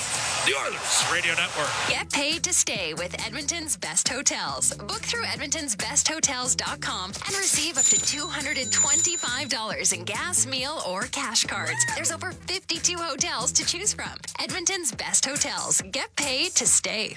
Legacy Heating and Cooling Jingle auditions take one for Ryan Nugent-Hopkins and Zach Hyman. Are you ready, guys? We were born ready. Heck yes, Nuge. Drop the beat. Call Legacy. Call Legacy. We freaking killed it, Nuge. That's what I'm talking about, Zachary Martin Hyman. Nice guys. We're going to sell a lot of air conditioners. Hey, doesn't Legacy offer no payments and no interest for a year on those? Yeah, well, thanks for the assist on the copy points there, Nuge. It's just what I do. Legacy Heating and Cooling. Do you have tickets to an upcoming event at Rogers Place that you can't attend? Donate your tickets to the Edmonton Oilers Community Foundation Seats for Kids program, presented by Eagle Builders. Seats for Kids provides unused game tickets for charities, allowing children and families to enjoy hockey at Rogers Place. And for many, a once-in-a-lifetime opportunity. To be a part of the Seats for Kids program presented by Eagle Builders, please email edmonton@kidsupfront.com. That's edmonton@kidsupfront.com. Get paid to stay with Edmonton's best hotels. Book through edmontonsbesthotels.com and receive up to $225 in gas, meal, or cash cards. There's over 52 hotels to choose from. Edmonton's best hotels. Get paid to stay. Listen on air, online, and on the Radio Player Canada app. This is the Oilers Radio Network. 13:41 left to play in the third period. Edmonton 4 and Dallas 1. Oilers with 2 in the first, 1 in the second, and 1 here in the third. And their third and fourth goals of the game have come immediately after Dallas flurries, where the Stars come away with nothing and then fall further behind. Draisaitl wins the faceoff. Out to the point, Kulak across to Bouchard, a shot redirected dangerous wide by Draisaitl, setting a net front screen. Draisaitl, McDavid, and Perry put back together for the third period of this Game 3. McDavid, who scored twice today, out to Bouchard, walking the line, right around Robertson, down the seam, and Bouchard thought he was hooked. Nothing was called. Stick appeared to get in on the hands. Matt Duchene down the right-hand side. For a moment, it looked like Bouchard had parted the seas. McDavid, a stretch play to Perry. I don't think he got his stick on it. Coming over to hustle it off his stick was Cody Ceci, but Draisaitl won a battle. Perry sent it back to Nurse. Miscommunication. And charging down the right wing is Mikko Rantanen. Heading for the net is Sam Steele. Hiding his time, Rantanen on to Heiskanen. Steele is open, but his shot was blocked by Troy Stetcher. Didn't have the ability to one-time the puck, and it cost him. Rantanen back to Steele, rolls up top and away from Draisaitl. Saucered across, Rantanen tried to put it between the skates of Draisaitl, who lobbed it back through the middle, where it's eventually shot by Nurse inside the Dallas blue line. 12 and a half minutes to go in Game 3. As Edmonton looks to take a 2-1 series lead. Kane's stick shattered, and maybe good for him because it looked like he might have been guilty of a slash himself. Hyman against Lindell. Kane had it and lost it. Carried forth by Heiskanen. Left circle, tried to center. That was broken up. Big hit down low in the corner on Blackwell. Held in by Bischel. Fires one wide. Rebound Nugent-Hopkins. Muscled off the puck by Mason Marchment. Hard to the net on his backhand. Tried to guide it back to Bischel, who held the zone even as he took a hit to make the play. Bischel working over Zach Hyman, but ultimately Stetcher made certain of a clear back inside the Dallas line. Bischel's become a factor here, Jack. Here's Mason Marchment, but that play is offside. Sagan and Duchesne might have been offside there. 11:37 left in the third period. Well, they may be factors, but all of a sudden the well has gone a little bit dry for Dallas in the last 4 or 5 minutes as they've fallen further behind, and they haven't been able to get a shot on net against Stuart Skinner. That's because Stetcher made an awesome block in the last sequence down low. And then a clear. He gives you what he's got. And he's got plenty. Tell you what, we may see Edmonton do what Dallas did when Heiskanen first arrived back in the lineup, and that's go 11-7, especially if Brown is unable to go for Game 4. Great point by you. I mean, Matthias Ekholm, maybe you do work him in 15 to 18 minutes as opposed to giving him a regular workload. Dallas certainly did that. Off the draw, here's Thomas Harley to Matt Duchesne. Bumped it back down low, Harley in the corner. Trying to shrug off a check from Klingberg. Up the right-hand side, battling. Frederick won a battle. Henrique to Darnell Nurse. Marchment pursuing. Nurse wisely just kept the puck on his stick. And as Dallas changes, Edmonton can melt some clock. Klingberg to McDavid. They're not going to give him center. Wow. No, that's a good call, actually. It's tight, but you expect if you're Connor McDavid. Yes. It's a stride from center. Yeah. But Peter DeBoer, a lawyer. Yeah, that one, Bob, if you saw it on the replay, that was 2 strides. I got to give him credit. Are you for saying he couldn't call. have been the first one to the puck? Well, I'm not saying McDavid wouldn't have been the first one to the puck. I know. It was now big D zone drop. Leon against Ben. Ben's at 45% in the playoffs. Regular seasons, he's usually around 54. Well, again, 55. he's only been a part-time center iceman, as you know. Johnson takes a lot of draws. Here, Draisaitl just overpowered him to win the face-off, and Klingberg on Kulak. And it's chipped inside the Dallas line. And the Oilers have played a solid 5 or 6 minutes here, preventing a further Dallas push. Kulak off a dump-in. Able to break away from traffic and backhand it up the right-hand side, trying to fish it out of there, Miro Heiskanen. But by the time he did, the puck exited the zone. Benn across to Lindell, and it's slammed back in. Jamie Benn down low in the corner. Puck came free into the slot, and the Oilers are there. Connor McDavid lugs it to the red line. This time makes certain he hits the red line and dumps it in. Line change coming for both clubs. Heiskanen to the red. Jason Robertson fired it rink wide for Rantanen. Little reverse pop on Podkolzin. And then coming in to follow up was Hyman. A drive by Ceci and a save made by goaltender Stuart Skinner. That's his 35th save of the night and brings us to a timeout on the ice. 9:56 to go in the third period, and Edmonton leads this best-of-7 Game 3 of the Western Conference Final by a count of 4-1. Want to remind everyone that Oilers Kids and Country Playoffs 50-50 presented by Rogers is back with major jackpots. This one currently sitting at over $3.6 million. More live play-by-play from downtown Rogers Place in just a moment. The Oilers Radio Network. Hey, Paul Brandt here. You know, Alberta's a special place. From the Rockies to the Plains, it's a land of hard work and big dreams. If you're going to tackle it all, you need a truck that can keep up. That's why I can't say enough about my Ford F-150. It's more than a truck. It's a partner. Rugged toughness, serious capability, and smart features that make your life easier, like available Pro Power onboard. The Ford F-150. Get yours today at your Alberta Ford dealer and tell them PB sent you. The same AI-powered technology that helps Oilers fans move through security efficiently at Rogers Place is also available for Edmonton area schools, hospitals, and workplaces. Evolve Technology, proud partner of the Edmonton Oilers and official security screening partner of Rogers Place, helps identify potential threats and create safe experiences at hockey games and wherever people gather. Visit Rogers Place to experience Evolve live or check out evolve.com for more information. That's EVOLV.com. Did you hear what happened to Rick while he was building his fence? Yeah, he hit a natural gas line. They had to evacuate his entire neighborhood at dinner time, too. I bet he didn't make any new friends that day. It cost him a ton to get the line repaired. I wonder why he didn't get his underground utilities marked. Don't be that person. If you're digging on your property, request a locate for natural gas lines. It's free and can prevent serious injury or financial loss. And you won't upset the neighbors. Visit clickbeforeyoudig.com. A safety message brought to you by ATCO. All all games, all season. You're listening to the Oilers Radio Network. Well, despite being outshot by almost a 2-1 margin, the Edmonton Oilers nevertheless in command of Game 3 of the Western Conference Final. 4-1 our score. McDavid has scored twice today.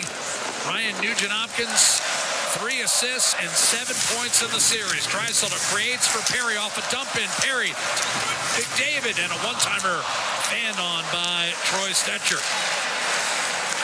Rantanen from Robertson. Takes it across the line. Dallas without Rope Hintz. It's top line center. Rantanen and Robertson continue to battle in the corner. The puck pried loose for Troy Stetcher. He'll look up ice and deliver a soft toss that Perry allows to hit him and rebound inside the Dallas line. Thomas Harley up to Rantanen. Nowhere to go. 2 Oilers collapse on him. Inside to Sam Steele, who likewise is well checked.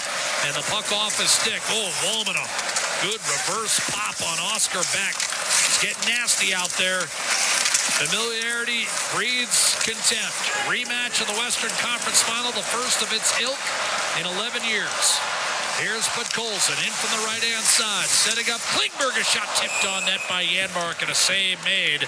And Janmark absorbs a little shove from Bischel. Matthias Janmark, whose best offensive campaign came with the Dallas Stars, with whom he broke in about a decade ago. 19-goal season, as you know. Yep. Drafted, of course, by Kenny Holland in Detroit, but broke his teeth in the NHL with Dallas. 4-1. Edmonton on top. 8:46 to play in the third period. One guy that's played really well tonight. It's an obvious he's got 3 assists, but Nugent-Hopkins. He's been a force in this series. He came to the fore in Game 6 and 7 last year in the second round against Vancouver, and he showed up on time for the Western Conference Final.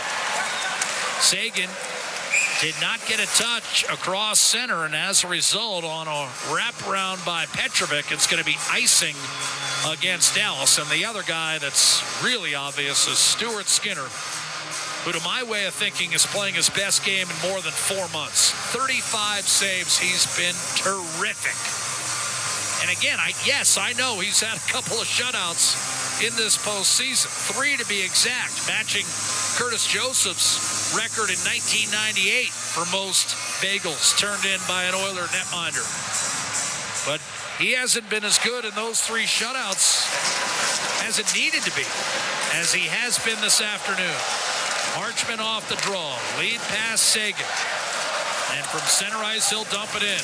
Bischel, hard reverse hit levied by Klingberg, who went flying. That's what happens when you collide with a 6'7", 235-pounder. Gets it back to Petrovic, and at center ice, Seguin will walk it in for Dallas. Gives it up, Marchman. Forced out wide. This has been Dallas's most dangerous line. Bischel has the only goal, and that's telling.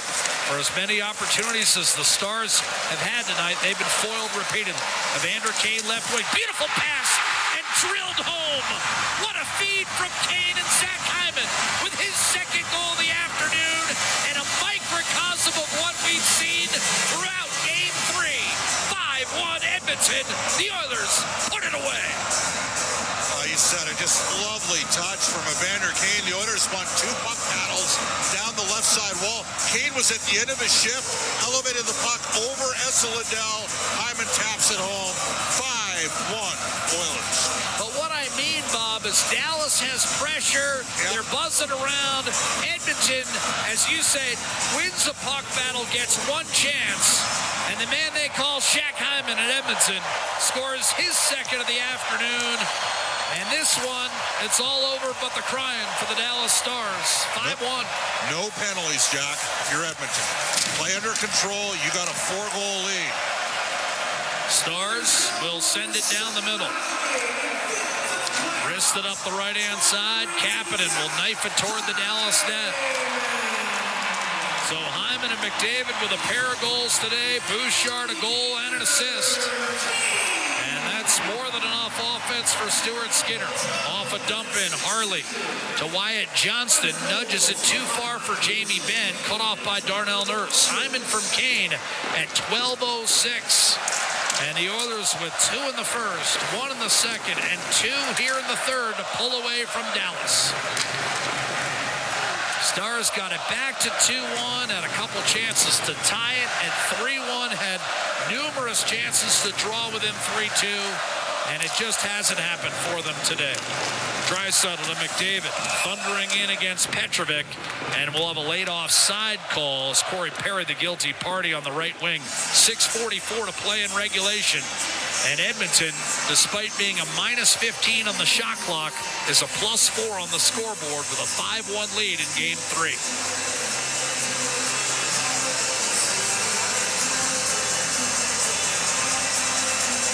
Game 4 will be Tuesday night. We'll have it for you 6 o'clock right here on the Oilers Radio Network. Jack, Bob, Brendan, and Rob, and Aiden with our ringside chats. He'll have a plethora of candidates today, Bob. Yep. Oilers lead at 5-1. Bishop shovels it down low. Kulak on the puck for Edmonton. Could not muscle it out. Blackwell against Nugent Hopkins. Kane checks him against the boards. Shot by Petrovic. Does not manage to work its way through. Hyman will ice it. And this will be an icing call. And I go back to what Corey Perry said after the first game of this series, Bob. From a Dallas standpoint, you have to start thinking, look, today wasn't our day, but we've still got a chance to get what we came for, a split and a chance to regain home ice advantage. And Dallas, they got 6 minutes to score 4 goals. The problem for them tonight is that Heiskanen and Lindell, that's who the Oilers have victimized. By the way, Zach Hyman is plus 5 in this hockey game, John. And it's tough for him to be any better. Then 2 goals and plus 5. 2 goals. With the hits. How many hits does he have? 2 goals, 3 points, plus 5. And they have him at 7 hits. 28 hits in the first 3 games. That's a pretty productive series. Ryan Nugent-Hopkins, 7 points in the series. And again, Stuart Skinner, I would suggest his best game in 4 months. Robertson off the draw, can't get a shot through. Nugent-Hopkins looking to clear, and it's powered out of the zone by Kane. And he's working Heiskanen over. Yeah, a few extra shots on him. Granlund burst of speed into the zone, relieved of the puck. Kulak and Granlund go at it in the half wall. Granlund got it to the point. Draisaitl on the back check. Heiskanen put it down low inside Heiskanen. Out to the point, Granlund loads and fires, and that stayed out. Rebound in front of the blue paint and cleared by Bouchard. The Oilers have found just enough pucks to help out their goaltender when he's needed it. Robertson carries the zone, and a shot knocked out of play by John Klingberg. That's a guy that Edmonton, even in garbage time here with 5.5 to go, wants to keep off the scoreboard. Let Jason Robertson sleep. Well, Edmonton has put Dallas to a collective sleep. With 5:25 to go in the third period, we'll count you down with a final 5 minutes plus from Rogers Place. Game 3 of the West Final. Edmonton 5, Dallas 1. Oilers well on their way to a 2-1 series lead when we come back. The Oilers Radio Network. Bloom Benefits offers amazing coverage that even the toughest hockey players can get behind. With excellent coverage, they offer things like massage. You want to go? Counseling services. Let's go. Dental coverage. That was not offside. And eye exams. With custom health coverage for any group of any size, Bloom Benefits make every team better, stronger, and healthier. Plans start from just $54 a month. Rethink your benefits today at bloombenefits.ca. When was the last time your electricity and natural gas provider made you feel like this?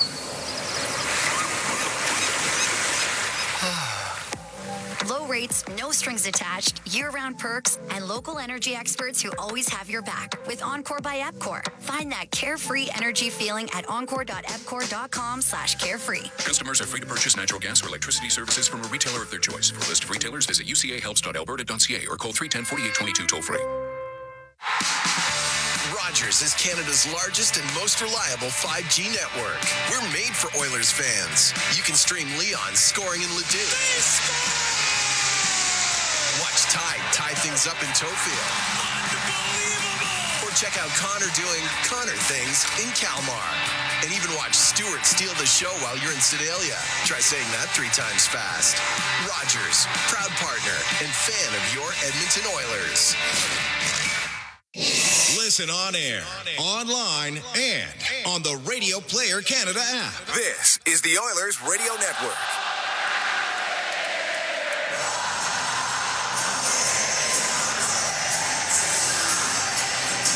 To interrupt the legendary Bon Jovi. It's a party-like atmosphere. The first matinee game for the Edmonton Oilers in the Stanley Cup playoffs at home since 1997. Well, it's gone well. Edmonton 5, Dallas 1. Oilers played 9 afternoon games this year. Dallas only played 2, and both of those were in Finland. This is the first time the Stars have played an afternoon game on North American soil as Harley chopped down, and we'll have a penalty called for a trip with 5:01 left in the third, and I think it's Kulak. Yeah, and the problem is he's one of your penalty killers too. Sorry, Podkolzin. Podkolzin, my apologies. Podkolzin chopping down Thomas Harley, and Dallas will get a power play here, but with 5-1 the score and 5:01 to play, at least in the immediacy. So you're telling me when they were over in Europe, they played an afternoon game? Yes. So what time did that? I have no clue. I mean, if you want me to compare finish time to our time, live speed, Bob, you're going to have to give me 30 seconds of research. I think Sweden is 8 hours ahead, so I'm going to guess that it's 8 hours ahead. Sweden and Finland in the same time zone? Pretty sure, yeah. Up the right-hand side, off the draw, Ryan Nugent-Hopkins shorthanded. It's a Nap Auto Parts penalty kill. Look at this, McDavid. Put to the test for just the second time today, and yeah, McDavid's second over the boards here. Well, yep. No Connor Brown, remember? Right, yes. And Podkolzin's in the box, so you're a little shorthanded. Come on, give me credit for that. That's Robertson back to Heiskanen. It's 5-1, 4:20 to go. Lighten up, Buttercup. Great creativity on your part, Jock. Duchesne to Robertson. Stripped off his stick. Hyman doesn't get it out. Second effort, go, he did. Linesman, it's so loud in here. The linesman on the far side had it, Johnny Murray, and raced over to make sure that Matt McPherson enforced the offside against Dallas. 4:14 to go, 1:13 left in this Nap Auto Parts penalty kill. Oilers lead game 3, 5-1. Lots of gamesmanship. Bischel with a cheap hit on Frederick. Even there, Jason Robertson getting outside of his comfort zone. A little up tap to Zach Hyman. Kasperi Kapanen, who played a little center himself earlier in this year when the Oilers were banged up. Zach Hyman's got 2 goals, 3 points, plus 5 and 7 hits, and he's not going to be the first star tonight. Think it'll be Skinner? Yep. Here's Granlund charging in from the left-hand side. Stood up by Brett Kulak. Nurse, hard rim through Tyler Seguin. And that drains a little more of the Dallas reserves. Pete DeBoer, who has presided over the team that has lost 5 of the last 6 conference finals. San Jose, Vegas, and the last 2, Dallas. It's gotten close. 97 wins, the most in NHL history for a coach who has not won the Stanley Cup. Hyman for the hat trick set up by McDavid through the neutral zone. But his shot from the left wing deflected out of play. And we got it. Unsportsmanlike conduct coming. They finally called one. And that'll even up the situation here. Number 55, 2 for unsportsmanlike. Harley, 2 minutes for unsportsmanlike, and that'll be 4-on-4 for the next 28 seconds. Of the top 16 coaches in terms of playoff victories, Pete DeBoer and who are the only coaches never to win a Stanley Cup? I'm going to guess Bruce Boudreau. Think closer to home, Bob. Todd McLellan. A former head coach of the Edmonton Oilers that you have still not named. Dave Tippett. You have still not named. I feel shame, and I will go to box. So have not won a Stanley Cup. Not won a Stanley Cup. There's 2 guys in the top 16 coaches of playoff wins who have not won a Stanley Cup. Pete DeBoer is 5th on the list. This guy is 8th. Evander Kane or Darnell Nurse. His name is Pat Quinn. Wow. Here's Draisaitl shrugging off Alex Petrovic. I love Pat Quinn, God rest his soul, but that was 1 year down. Stetcher, well, he was still a former head coach. And I was the color guy of the team that year. I know, that's why I said close to home, my friend. Here's Stetcher. Darnell Nurse. Draisaitl, one-touch Stetcher. This is 4-on-4, but it looks like an Edmonton power play. The Oilers are just putting on a clinic. Draisaitl to Kane, but Colson has come on here. Stetcher, Draisaitl, Kane down the slot. Couldn't pull the trigger. Draisaitl waits and shoots. Draisaitl doesn't have a point today. Came in a 3-way tie for the lead in the Stanley Cup scoring race. He doesn't have a point. Edmonton's up 5-1. Been that kind of day. Draisaitl to Hyman in tight. But Colson a shot. Save Ottinger. Then stretches out to rob Evander Kane as well. 2.5 to play in the hockey game. 55 seconds left in the Atco power play. Edmonton's third of the afternoon. Draisaitl just threw Blackwell aside, and John Clingberg scores.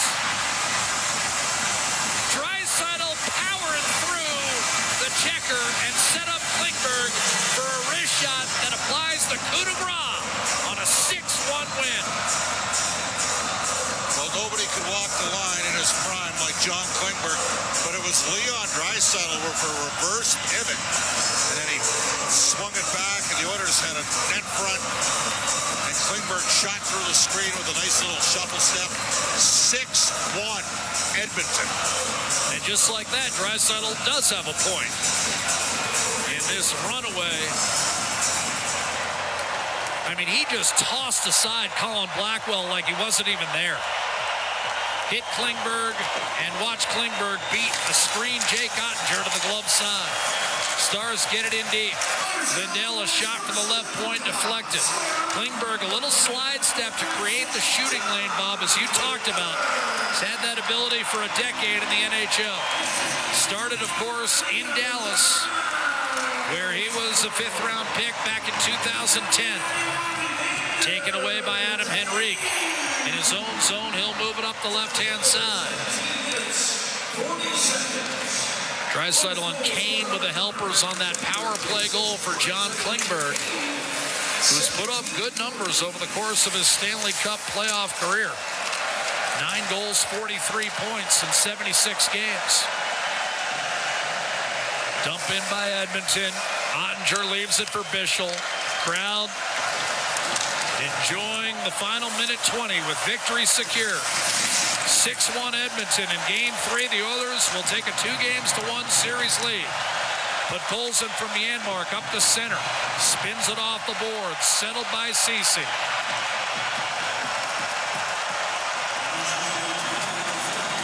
Wyatt Johnston stopped off the rush. Now sets up Beck wide open. And Skinner able to kick it aside. Johnston tried to bank it off Skinner. And it ends up drifting through the neutral zone. Kane with Lindell back. Stepping up, centering pass intended for Kapanen. Klingberg across. Frederick is the center on this line. Listen to this crowd.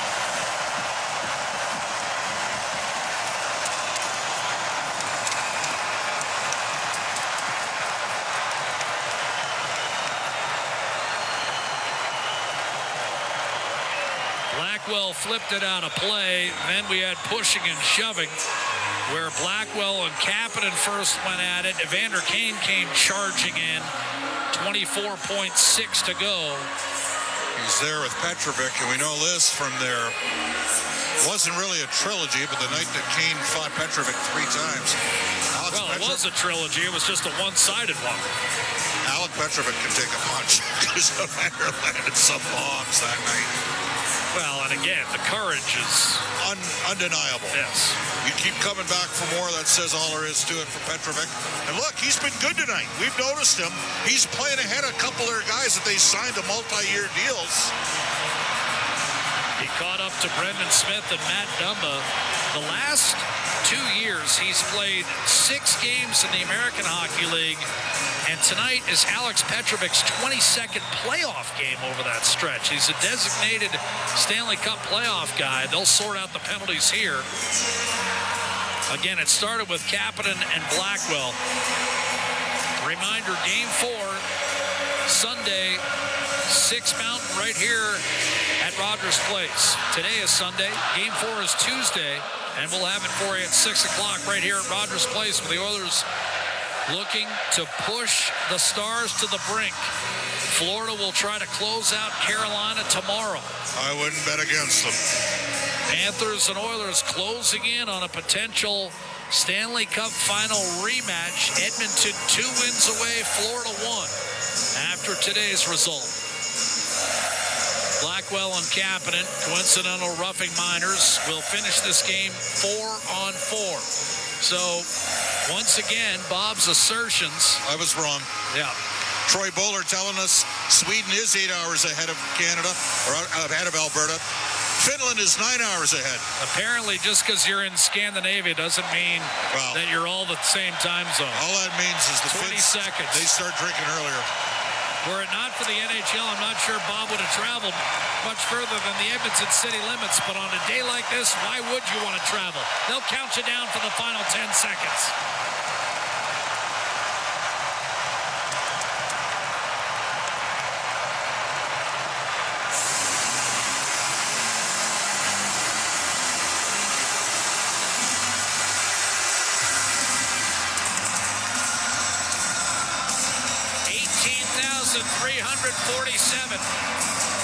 In collective ecstasy as the Oilers put the finishing touches on a 6-1 victory over the Dallas Stars, who fired 37 shots against Stuart Skinner and were repelled on all but one occasion. The only man to beat him was Intermission, who scored his first ever Stanley Cup playoff goal in the second period. But the backbreaker was the McDavid goal in the final 18 seconds. Bob talked about it as key, and Dallas could not shake off the disappointment and gave up 3 more unanswered goals in the third period to turn what had been a close game into an absolute rout. McDavid and Hyman scoring twice. Bouchard with a goal and an assist. Nugent Hopkins with 3 assists. And John Klingberg with a late power play goal to put it away. Aiden, what do you have? Yeah, thanks, guys. Evander, you guys lose a tough game 1 in Dallas. You guys find a way to fight back and split the series in game 2. You come out back home, set the tone, a massive win in game 3. What does that do for the group? Yeah, obviously it was a big-time game coming back. Obviously wanted to take care of home ice, and in order to do that, you got to take care of the first, and we were able to do that. You know, they played a good game as well. They pushed, they had a lot of shots, but I thought we did a good job of defending, clearing pucks out, and when we got our chances, we capitalized. Now, a couple of points for you in this one, but a couple of points as well for Evan Bouchard. I mean, he's just been high-flying during this playoffs. One of the greater defenders on your squad. Can you just speak how big he's been for your team? Well, can you only imagine if he shot the puck a little bit more? My God. I mean, that's how he gets his points, right? He either scores or he creates rebounds. You know, he's playing really well. Obviously, he's a great defenseman and has a ton of poise and patience back there and sees the ice real well. And, you know, we need him to continue to play the way he's playing. Thanks a lot, Evander. Thanks, guys. And thank you, Aiden. Final score 6-1. Edmonton pounds Dallas and puts the Stars away in emphatic fashion. And again, the one thing, if you're Dallas, Bob, I guess what you have to say is, look, today wasn't our day. No. Everything that could go wrong did go wrong. You know, for every 5 opportunities we had, the Oilers would come down and score at the other end, and all of a sudden we'd be chasing our tail again. So you write it off, and you have to take the Corey Perry measured approach, and that is we came up to Edmonton for a split. Yep. How do the Stars get one, though, if Stuart Skinner continues to outplay Jake Ottinger? It's going to be tough. If I'm Pete DeBoer, I'm sitting there saying, look, we had a great game 5v5. We dominated and tilted the ice and stretchers. Their goalies stole tonight's game for the Edmonton Oilers. I mean, there's really no other way to say it. When this game was in the balance, the Oilers did not capitalize on the odd man breaks that were there in the second period. but the man to answer the bell for Edmonton was Stuart Skinner. They beat him once on 36 shots on goal tonight. Just a brilliant performance. His best, as you mentioned, dating back to that game against LA. That's what I would say. I don't know whether you disagree. That's a game that comes to mind. We disagreed a lot. I'll agree with you on that. I mean, it's 4 months. It's 4 months. It's if you're an Edmonton fan and you see Skinner play that type of game after he's already shut out 3 of his last 4 opponents, you've got to be bullish on your chances. He does tend to get better as we get into May for whatever reason. As we get in the middle, I mean, let's not forget the Oilers only gave up 7 goals in the final 4 games of the Stanley Cup final. That's a 2-1 game. They didn't have enough offense against Florida. Florida can do that in Game 7. They win the Stanley Cup 2-1. Tonight, the Oilers showed their offense, the counter-strike ability. Make no mistake, Edmonton got some breaks and bounces along the way, Jack. But when you win 6-1, you've won 6-1. That's all there is to it. It's a valid point. And not to state the obvious, but it's the obvious. Well, and for the Dallas Stars, I mean, they've got to look at a situation now where they've played 16 playoff games. They've gotten the first goal only 3 times. They have 23 5-on-5 goals in 16 games. That's basically a goal and a half a game. And in 7 road playoff games, they've scored a grand total of 10 goals. I mean, when you look at all those numbers, you'd have to say, geez, Dallas is kind of fortunate to still have a shot at this thing.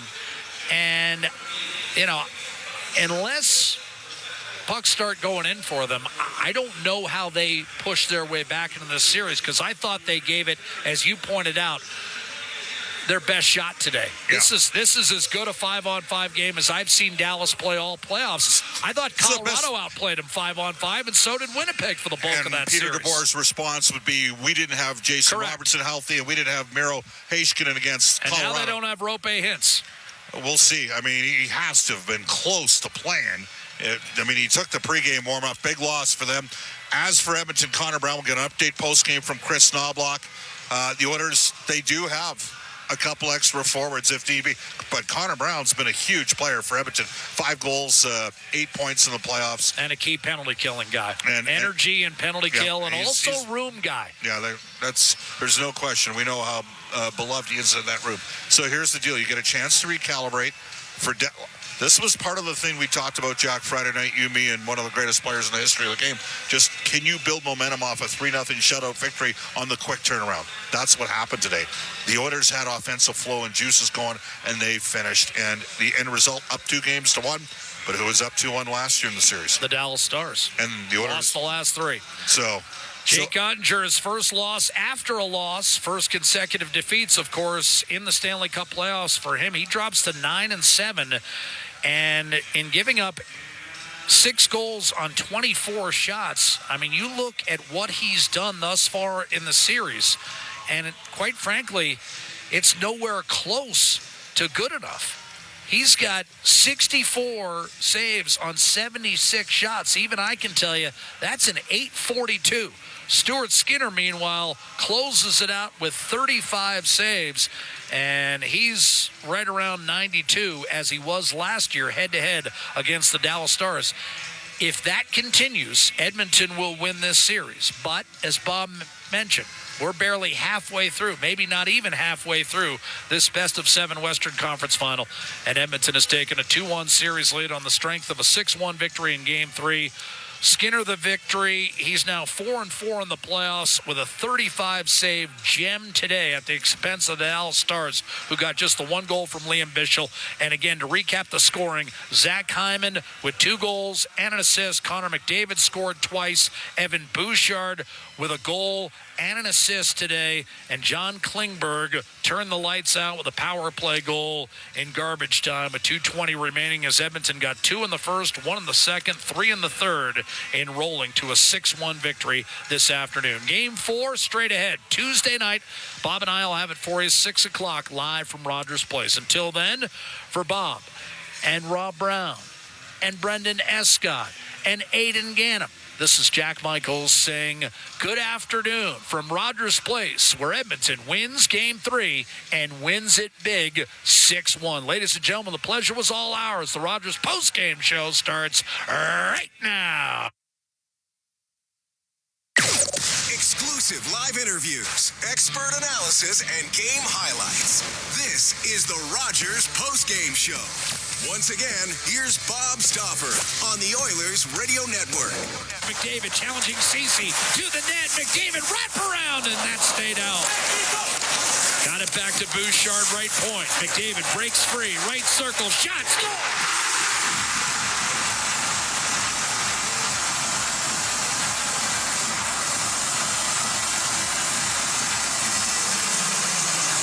The world's best player, McDavid with the presence of mind to fire it on goal, high blocker side on Ottinger.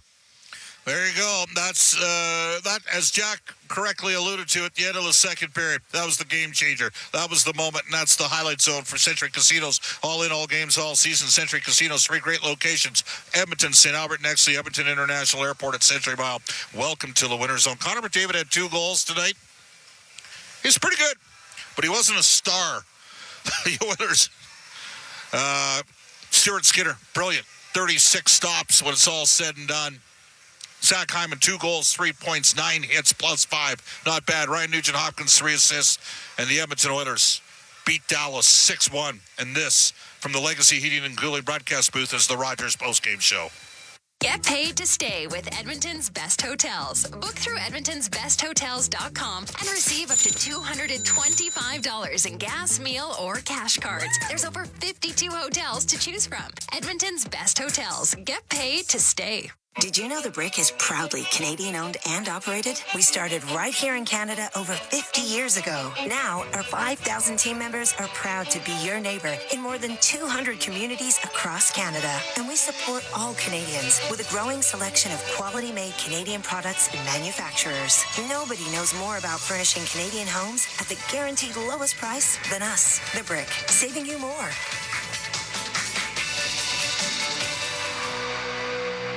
Get paid to stay with Edmonton's Best Hotels. Book through edmontonsbesthotels.com and receive up to $225 in gas, meal, or cash cards. There's over 52 hotels to choose from. Edmonton's Best Hotels. Get paid to stay. This is the Rogers postgame show on the Oilers Radio Network.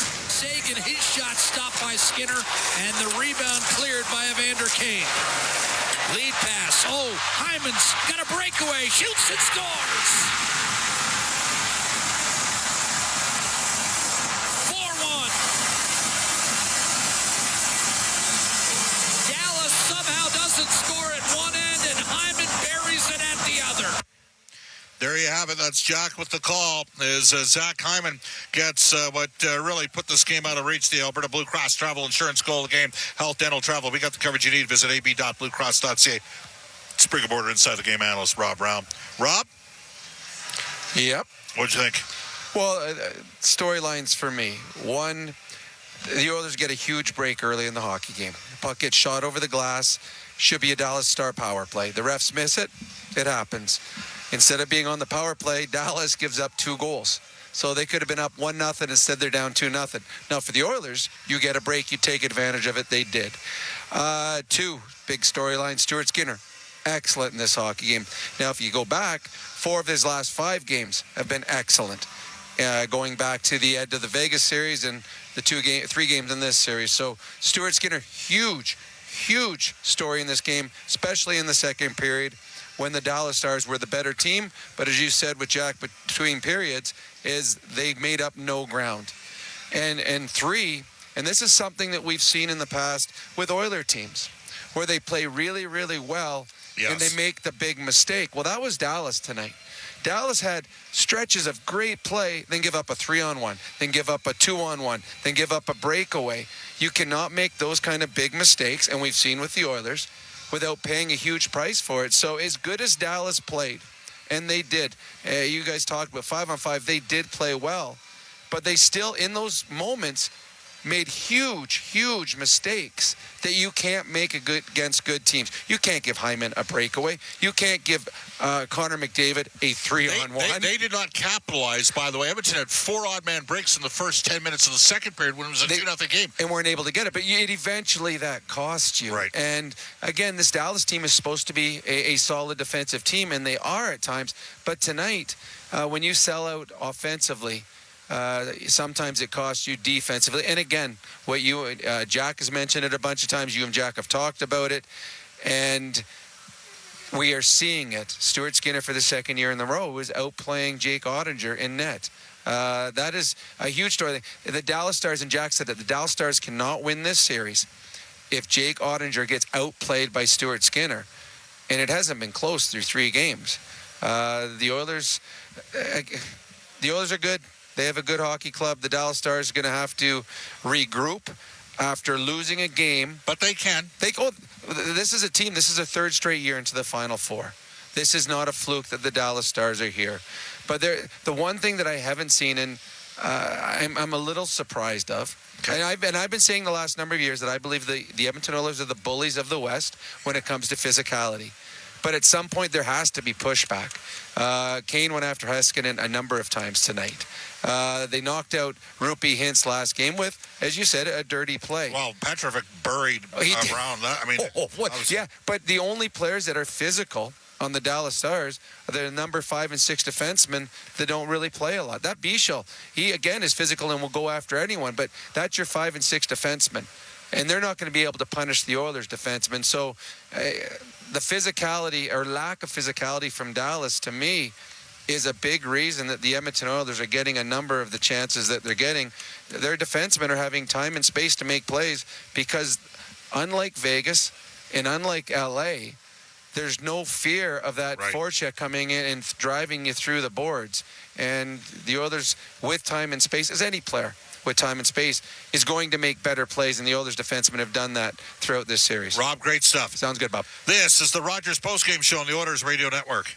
Legacy Heating and Cooling Jingle auditions take one for Ryan Nugent-Hopkins and Zach Hyman. Are you ready, guys? We were born ready. Heck yes, Nuge. Drop the beat. Call Legacy.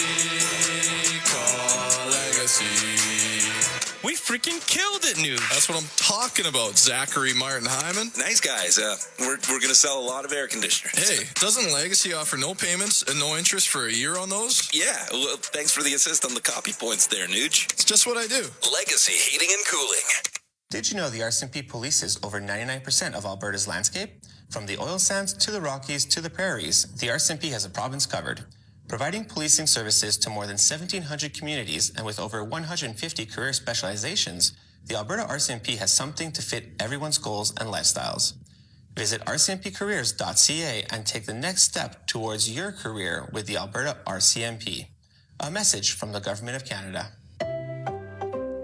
Steelhaus Triton, 2 legendary oilfield services brands, one powerful partnership. Rooted in innovation, reliability, and a steadfast commitment to excellence, Steelhaus is proudly 100% Canadian-owned and locally manufactured. With over 15 field service locations across the prairies and up to the Rockies, they deliver world-class energy solutions with unmatched responsiveness, helping their customers thrive in the most demanding environments. Steelhaus Triton, engineered for performance, built in Canada. Visit steelhausinc.com for more information. You're tuned in to the Rogers postgame show on the official voice of the Edmonton Oilers, 880 CHAD, and on the Oilers Radio Network. Well, he had a playmaker tonight, did Ryan Nugent-Hopkins, and his stretch pass to Zach Hyman 5 minutes into the third period, put this game out of reach. 3 assist performance from R&H, and that was the plus play of the game, brought to you by Catelli Protein Plus. With the classic taste of Catelli and 17 grams of protein, it's the most delicious way to score with your taste buds on and off the ice. Pizza 73 out of town scoreboard. So last night, Florida 3-0 stranglehold over Carolina. That series has not been close. In fact, Florida's just a wagon right now. They're playing fantastic. They have a chance to close out the Canes and return to a Stanley Cup final for the 3rd consecutive year. Be the first NHL team to do it since the 85 Oilers, right? 83, the Oilers lost the Islanders. They won in 84 over the Islanders. They won in 85 over the Flyers. So Florida can advance to the Stanley Cup final tomorrow. With a victory over Carolina. And meanwhile, London got 2 goals last night from Oilers draft pick Sam O'Reilly, a first-rounder in 2024, GWG and OT. As they beat Moncton, the Quebec League champion. Rimouski's hosting the Memorial Cup. No score first period, London. And Rimouski and Medicine Hat, who beat Rimouski the other night, they will be playing Moncton on Monday. Here at Rogers Place, the Edmonton Oilers. convincing 6-1 victory over the Dallas Stars. This is the Rogers postgame show on the Oilers Radio Network. MIC is a leader in medical imaging and the official medical imaging provider to the Edmonton Oilers. Make MIC your choice. Whether you're a professional athlete or a weekend warrior, the game doesn't stop for injury. MIC's sports medicine imaging specialists can help you get back in the game with a timely and expert diagnosis. Go where the pros go. For a location near you, visit mic.ca. Rogers is Canada's largest and most reliable 5G network. We're made for Oilers fans. You can stream Leon scoring in Leduc. Watch Ty tie things up in Tofield. Or check out Connor doing Connor things in Kalmar. And even watch Stewart steal the show while you're in Sedalia. Try saying that 3 times fast. Rogers, proud partner and fan of your Edmonton Oilers. All right, let's go to Molson Cup 3 Stars, presented by Molson, the official beer of the Edmonton Oilers. Whether it's Canadian Ultra or Export or Accelerators of Molson with your name on it, you must be of legal drinking age. 3rd star tonight, 3 assists, Ryan Nugent-Hopkins. 2nd star tonight, 2 goals, 1 assist, 9 hits, plus 5. Zach Hyman, he had himself a game. 1st star tonight, he's becoming a story. Stuart Skinner, and I keep dropping the shot total, but I'm going to give him 36 because that's what they had in terms of saves at the end of the game. The Rogers postgame show is heard following each of our NHL broadcasts. Edmonton returns to action. Game 4 of this series, Western Conference Final. Edmonton up 2 games to 1. 6 o'clock Mountain Standard Time puck drop against the Dallas Stars. For my play-by-play partners this season, Cam Moon and Jack Michaels. Jack calling all of the action in the Western Conference Final, along with Rob Brown, Brendan Escott, Bryn Griffiths, Aidan Gannam. Our studio producers, Eamon Hashem at the helm tonight, and Kellen Kennedy, and our longtime engineer, the ace himself, Troy Bowler. Bob Stauffer saying so long from Rogers Place. Oilers take a 2-1 series lead by virtue of a 6-1 victory.